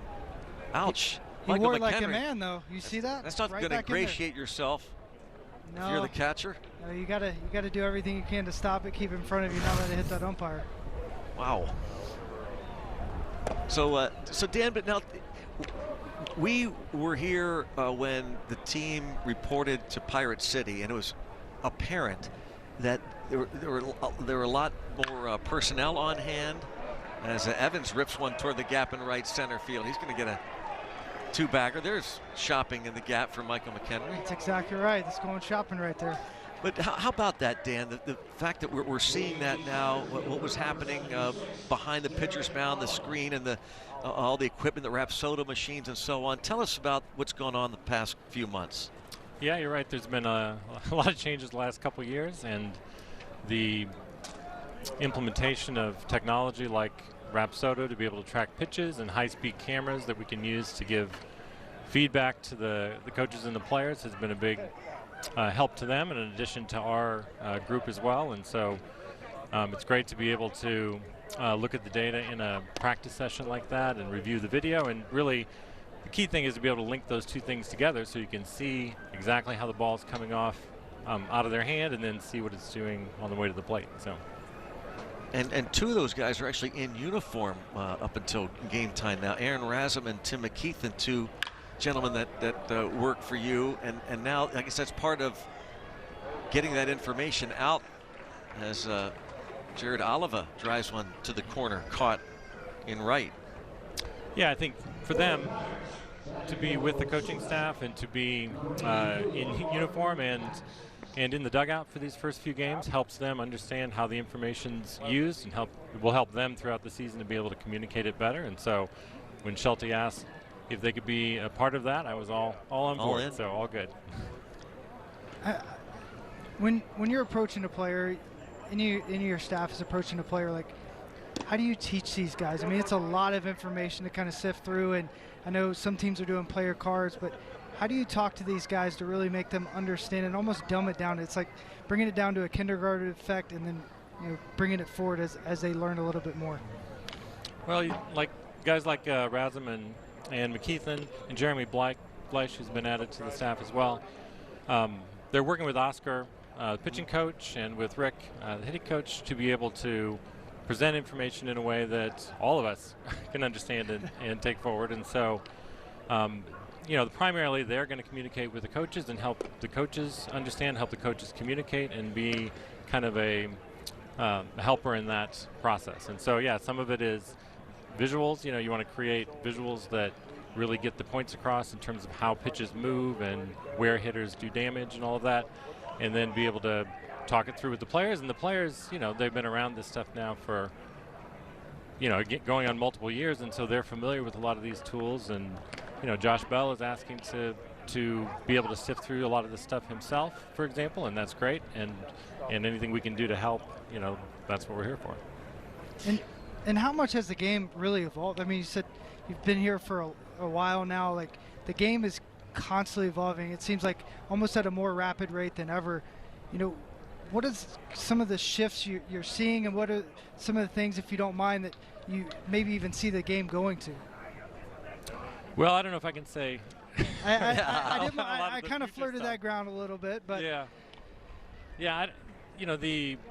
as we get more information, so as we have tracking systems at the major league level and now in the minor league level at this ballpark, for example, this year, the kinds of personalized information that you can create for a player to help them put them in the best position to succeed gets better and better. And so our ability to scout opposing pitchers with the data and then develop a plan that helps our hitters attack that pitcher, and same thing in reverse, that's been the biggest shift over the last few years. And I think obviously as that technology comes down to the minor leagues, we'll see similar things throughout the system.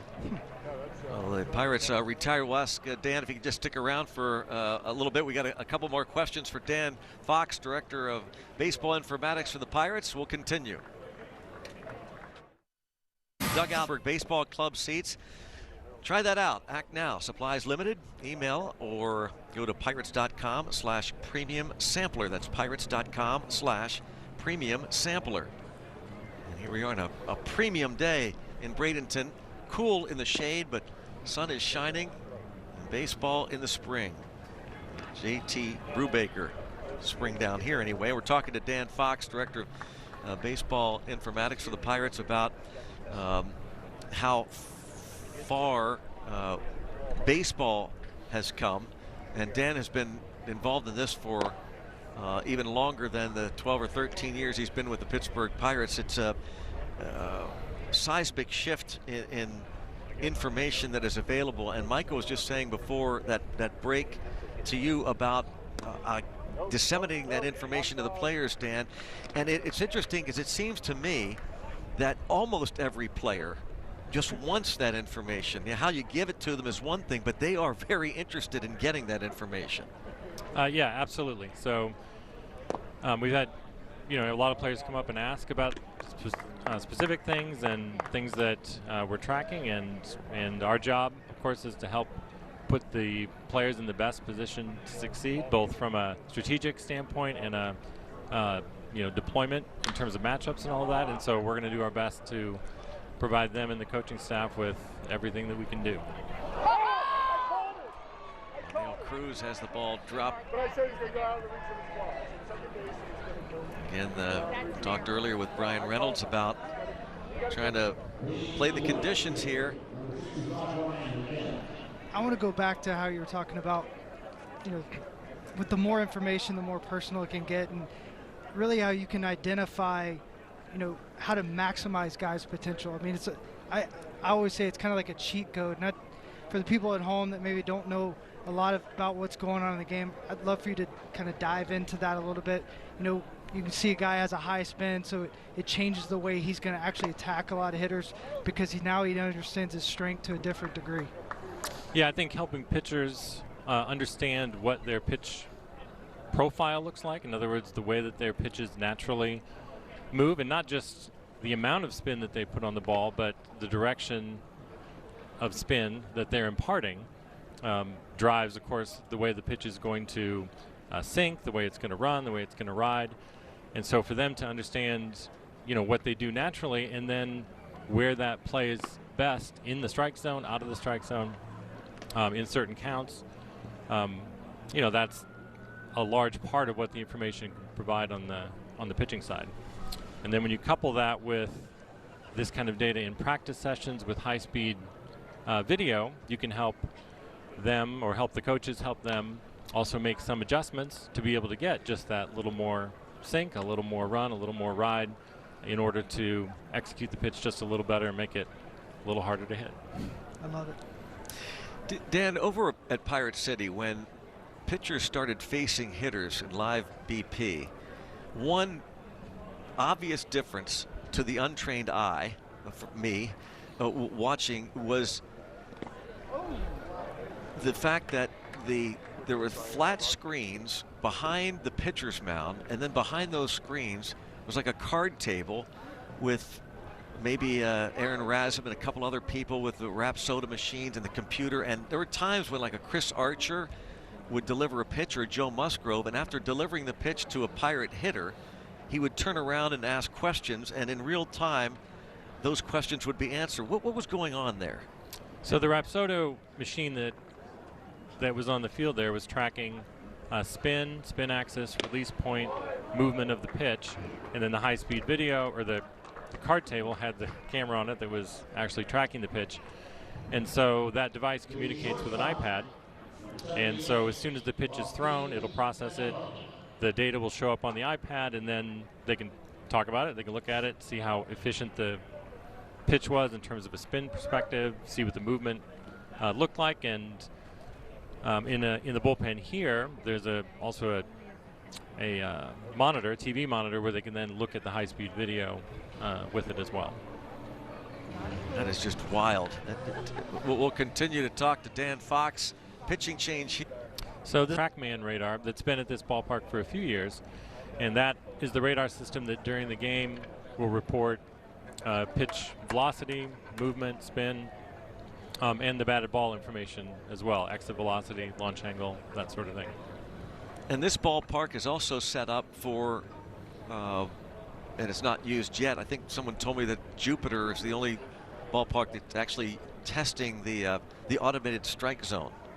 Right, during the regular season here for the Florida State League, they'll be testing the automated ball strike system, and so the tracking system that will do that is going to be live in this park for the start of the minor league season.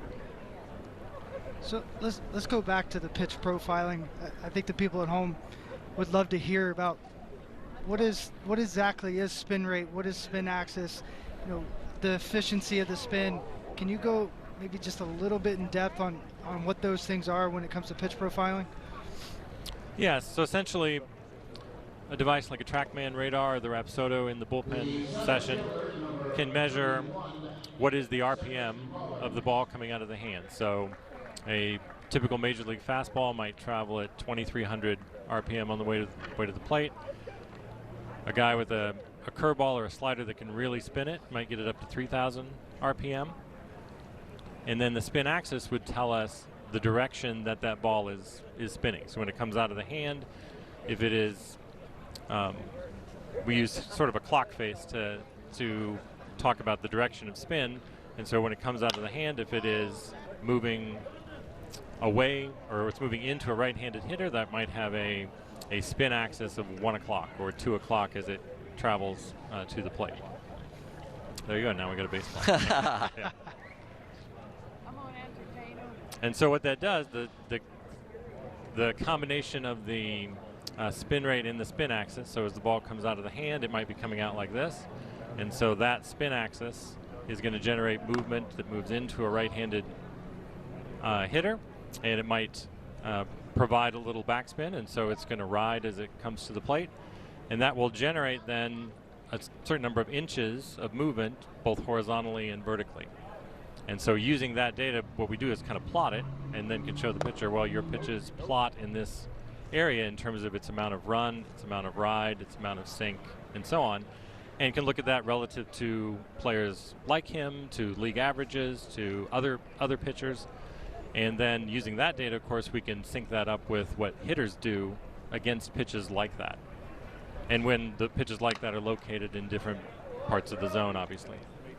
Now, Dan, so this is going on at the big league level. How much of this is now trickling down throughout the organization? All of it. All of it. So it's the same technology. So over at minor league camp today, using the same devices to track pitches, to work with coaches, work with analysts on that, and then trying to apply it in the same way in games as we go through the season. So I'm going to dive a little bit deeper with you talking about comparing players and almost creating where you can do a pitch design, where you can say, okay, Justin Verlander has a release point at X and his spin rate is at X. We have a similar player that has a similar release point. We believe that we can maybe match those two things. We explained kind of how that process would go about, throwing a bullpen, comparing, and kind of moving forward into maybe a pitch design session to create better pitches. Yeah, I think that, one of the primary things, though, that we talk about is helping the pitcher do better what he already does well. And so changing a guy is not always the most important thing. It's helping him to perform his best with what he has. But, yeah, the coach can take information about the pitch profile, can look at the high-speed video, and can try to work with the guy to make maybe subtle adjustments. It may be a grip difference, it may be wrist position, it may be release point that maybe imparts just a little bit different movement that might get it closer to something that might be ideal for that player. And a lot of times what you're trying to do also then is allow the pitcher to create pitches that differentiate from each other. So you want a fastball that maybe rides, and you want a curveball that is more vertically or more downward oriented than it is horizontally, because you want those maybe to differentiate more at the plate. So I think a lot of people have seen overlays of pitchers throwing 5 or more pitches and watching those diverge at the plate. Well, that's the ideal. That's what you want to get to. And so using the data, using the video can help a coach work with the player to try and maximize that. Well, Dan, thanks so much. It's always fascinating to talk to you. Appreciate you stopping in for us. Dan Fox. Thank you very much. Really appreciate it. As the Pirates will head to the bottom of the 8th inning here at Lecom. Maybe 4 for another. However you want, you redeem your vouchers right up until game time. It's easily managed in the MLB Ballpark app. Go to pirates.com/flex. It's the Bucko Flex Plan. Pirates.com/flex. 10 ticket vouchers for $190. Again, our thanks to Dan Fox. What an intriguing guy. Nice guy, right? Oh, nice guy and smarts. Yeah, he's really, really smart. But it's really intriguing. We were talking during the break, like, all that stuff's relatively new when it comes to how they apply it, and the players really being open to it, and it kind of jumping off the page, and how maybe you can develop guys differently. And how I wish it was around when I was playing. Now that I understand a little bit more, I mean, the guys that really want it and want to get better, they can find ways and almost have a expedited way to do it. And that's what makes it so cool. But it's a lot. It could be a lot to take in for sure. There's Ben Cherington, a new general manager of the Pirates. Will Lawton and his assistants in front of him. Christian Kelly at the plate, his first at bat. And he gets his first at bat right in the middle of the shadows, which is never easy to hit in. And another guy that isn't easy to hit is Fry. I mean, he's got a big sinker that kind of runs away from righties, a slider that's going to kind of dive into your back foot. His angle makes it really hard, and a guy that has movement with shadows, it almost creates a strobe effect, so it's really, really tough. You may see some different swings. I always said when there were shadows, be ready to hit from pitch 1 no matter what, whether the guy was wild or not, because you may not see all the pitches as well as you want to. This left-hander, I guess by maybe pitcher standards, you might say is small. Was that a short joke? Yes. No. His name. Ah, small fry. You got me. You got me. I would never joke about. I got sensitive. I'm a little guy. My gosh. Yeah, sorry. Here's I just want to grow up. O'Neill Cruz. No, I say he's not small, but by pitching standards, he's 6 foot. That's pretty funny. Small fry. Come on, I don't care who you are. That's funny. I don't care who you are. I don't care how cold you are. Tell you what, I'm still waiting on my fire, Brownie. We actually have a stage manager in Pittsburgh who, oh wait, no we don't. I was gonna say who sets us up with like heaters when it's cool. Oh, sorry about that. Doran Check does that. He's our radio engineer director. He'll bring some heaters and stuff in for you. Nice. Okay. I'm baffled how cold it is in here. You guys played. There's another rookie hazing. The other day they made me walk 14 miles true. to Up get to in the Tampa. booth. Yeah, and now today they didn't tell me to bring a jacket. That's Steve Blass looking up. There you are. Hey, Steve. Hey, looking Steve. up our way, longingly. Yeah, chilly. Show him your blanket there, Michael. Look at this.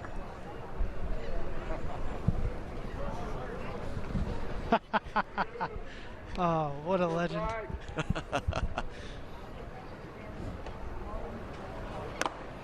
Batter O'Neill Cruz. I'd like to see him get into one. Look at Blassie. He took out the lineup card today. It's his last day of being a guest instructor. Nice touch there by Derek Shelton. Steve addressed the team today, and ball shot off the bat, but what a play that is by the shortstop. Wow. Queen Canelo. I mean, Cruz gets down the line too. I mean, he got after it down the line, and I mean, he made that play look so easy. They're shifting to the right. He had to make that play to his left. Threw it running. Cruz, backhand play, makes an easy, effortless throw running away from the bag. I mean, that's really, really impressive. Look at this. It's like he was taking a nap when he threw that ball across the diamond. Ho-hum. Queen Canelo. He doesn't think he's a small fry, that's for sure. And there's no small fry, 6'7". Yeah, it was good to see him hit that ball that hard. I mean, that ball was really, really poked. Here is Will Craig. Tell you what, the umpire's getting beat up today. Yeah.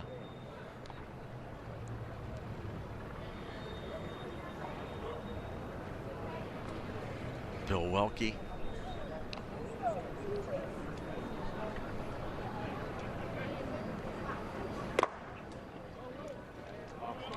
The Pirates started Trevor Williams today. He went 1+. Was hoping to get 3 innings in, but reached a pitch count. Stephen Brault went 1 1/3. Nick Mears was impressive. Talked about his story, a non-drafted free agent signed a couple years ago out of a junior college in California. Found himself pitching at AA Altoona last year. We got a chance to see Baby Thor, as so named by Michael McHenry. Blake Cederland, who struck out a couple. And on the appeal, check swing, the strikeout, and the Pirates go down in order for the second time today. Through 8, Orioles up today, because that's the game is Sunday. So that will be Sunday, the Pirates and the Blue Jays. There's Kevin Kane hard at work. And tomorrow night you can join us on the radio side, 6 o'clock down at Fort Myers against the Twins, and then we'll be on AT&T Sportsnet here at 1 o'clock on Sunday. Bounce, nice play there by Phillip Evans. Good soft hands, 1 away. This is your last game for a while here, huh? You're gonna make me sad now? We got a full inning. We got a full inning here. Let's to make go. you sad? Yeah. No, no, don't make me sad. So when do you head back north? Tomorrow. Wow. Tomorrow. Yep. I've had a blast though. It's been a blast with you guys. Flown by. It has. It really, really has. course, Michael will be back during the regular season with us and on the pre and post game on AT&T Sportsnet. You are going to be one of the busiest guys in television this year, aren't you? Doing pre, post, and some in-game analyst work. But it's such a blessing. I know. I'm so humbled. It's a labor of love for you. Yeah, exactly. To be able to be around the game I love, a game that I got to play, fortunately, for a long time, and be around you guys on a daily basis. It's just, whether it's at AT&T or it's over here in the booth, it's pretty special every time I walk over here. Well, now it's been fun for a handful of games. I don't know how much fun it's going to be around us long term. We can get at each other's nerves a little bit, just so you know. I'm just saying, the rookie hazing. Yeah, well. We don't know where that's going to end. Get used to it. Yeah, I know. You're a rookie the whole year, as far as we're concerned, even though you've done pre and post game. So Rob King, Stan Savern, those guys, they don't rookie haze because you're not a rookie doing pre and post game. But as an in-game analyst, you are a rookie. So the hazing will continue. Will continue. Yep. Okay. Can I fight back at all, or is it? I just gotta take it. For me, when I'm a rookie, I knew my place. I just kind of shut up, did my thing.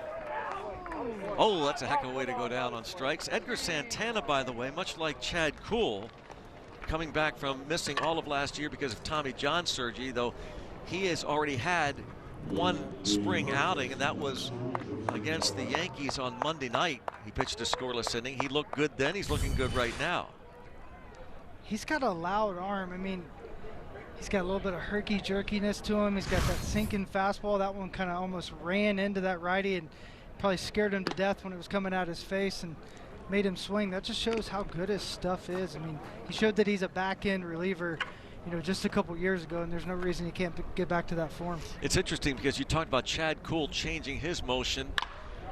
Edgar Santana is all out. He's not changing his. Throw to first, and 1, 2, 3. Absolutely not. That's outstanding. So we head to the bottom of the 9th inning.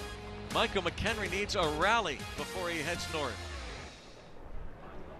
11-4 ball game. The Orioles lead the Pirates here at Lecom Park. Pirates will be back here on Sunday, and we're back on the TV side Sunday against the Toronto Blue Jays. Second night game of the year tomorrow night down in Fort Myers. One night game here during spring training.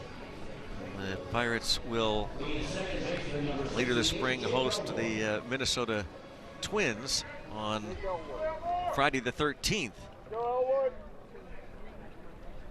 Jake Elmore against Dylan Tate.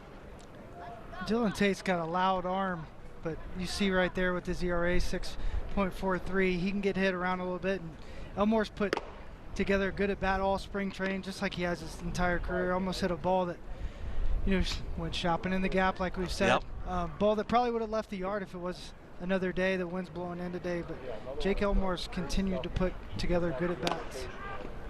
That's the hardest part I've got to get.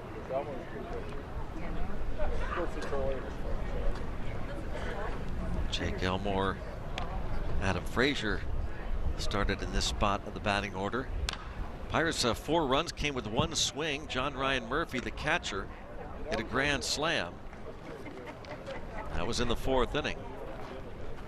An impressive one at that. That ball just jumped off his bat. It was loud, two-handed swing, and it was through the wind, which is not easy to do in Florida. The wind affects just about everything down here during spring training, and that ball was touched. Brownie, correct me if I'm wrong. That's the second home run for the team and the second home run for Murphy. Yep, he's got them both. Wow.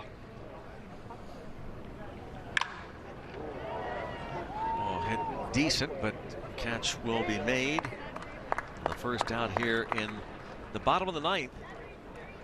Bucks still going to look for their first spring win. Again, it's so important to point out. We do it every year that the game's spring training win-loss record meaningless, but at some point you do want to just get a W. Oh, there's no question. Make everybody feel better. There's no question. But going back to it does matter, but it doesn't matter because I've seen some of the weirdest things. I saw Michael Kadire. I was just telling you this the other day off air. I think he went either 0 for 48 or 1 for 48 and ended up hitting .330 during the year. You just don't know. No. you don't know what guys are working on. You don't know what the team necessarily is working on if you're not a huge fan or if you're not here all the time. So just kind of let it play out and make sure there's growth happening on a daily basis. Yeah, that's the key. Charlie Tilson. Base hit to right. Charlie Tilson in camp as a minor league free agent. He delivers, and here's Phillip Evans, another minor league free agent signed. You played with Charlie Tilson somewhere. I did. Charlie Hustle. Down in St. Louis organization. St. Louis organization. He was a former top prospect, and he just gets after it. He's a guy easy to root for, really good teammate as he moves up on a pitch that almost went through the backstop. It was thrown so hard.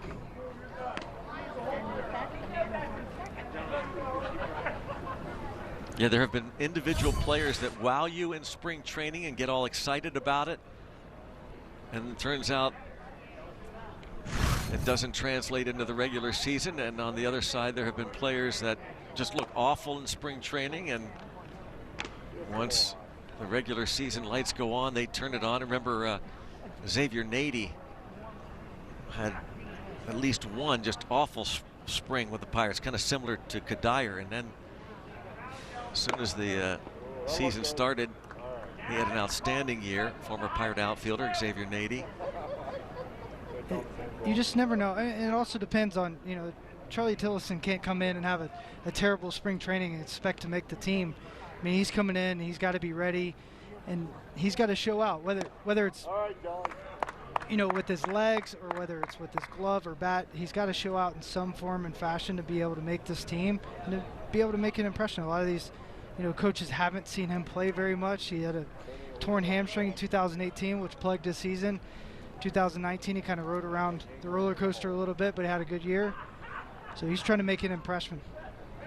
And batting average and some of those things aren't as important as how hard are they hitting the ball, how good are their at-bats. And that's what you're looking at, especially during spring training, because that's going to give you the telltale sign of what's really going on. Ouch.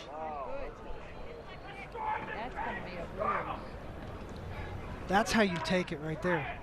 Did you see that? Yeah. It hit him, started taking off his stuff and walking to first base. I mean, that's how a man takes a hit by pitch right there. Gosh, that's like not wearing a jacket, cold radio There's or no, TV hey, booth. Hey. No, I'm saying comparison. that's what you would do. Yeah, no comparison right there. You're cold, you're cold. He just got hit, more like a man. Look at this. Just takes it. Even if it hit him in the pad a little bit, it's still. Jared Oliva. Always respected guys that, you know, they got hit by a pitch and they just either, you know, started to first base or ran to first base like, all right, let's go. Because at the end of the day, it is a free base. And anytime you can get on base is a win-win. Did you stare down the pitcher? No. It's certainly not 4,200 or whatever. Speak softly. Yeah. Carry a big stick. Yep.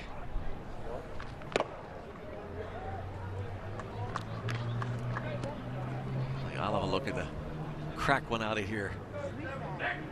You know, I love that he came up ready to hit, even though, you know, there was a ball, the bat before that, you got thrown to the backstop.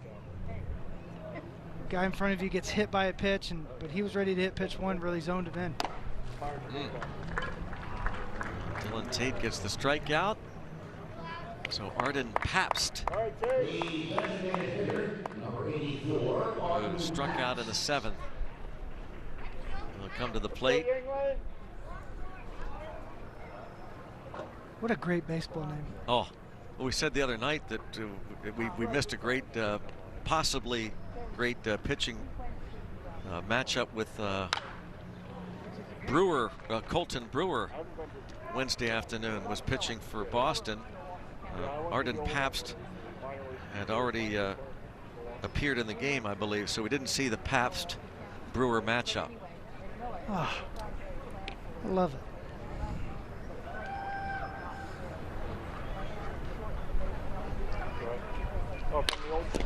Oh, off the foot, deflects toward the first baseman, dive, and the out, and the final 11-4. The Orioles win it.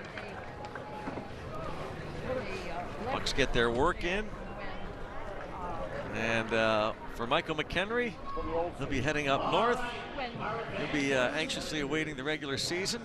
It's been a fun week to have you in the booth with us, Michael. Well, I appreciate it, and thanks for everything you've done for me. It's been an honor. And next time, you'll go shopping in the Gap for a heavy jacket. Yeah, bigger jacket. Bigger jacket. Yeah. Michael, the Fort, hey, great to have you on board, man. Yeah, appreciate Michael it. McHenry. And we thank you for spending some time with us here today. Tomorrow, Buccos will head to Fort Myers and take on the Twins. That's tomorrow night. And again, that can be heard on the radio side. And we'll have our next telecast on Sunday against the Toronto Blue Jays. Derek Shelton's club will be hosting those Blue Jays on Sunday. The Jeff Capel Show is coming up next. So for the Fort, Michael McHenry and Robbie and Smikowski and the rest of our crew, Greg Brown saying thanks for watching Pirates Spring Training Baseball here on AT&T Sportsnet. We'll see you again on Sunday.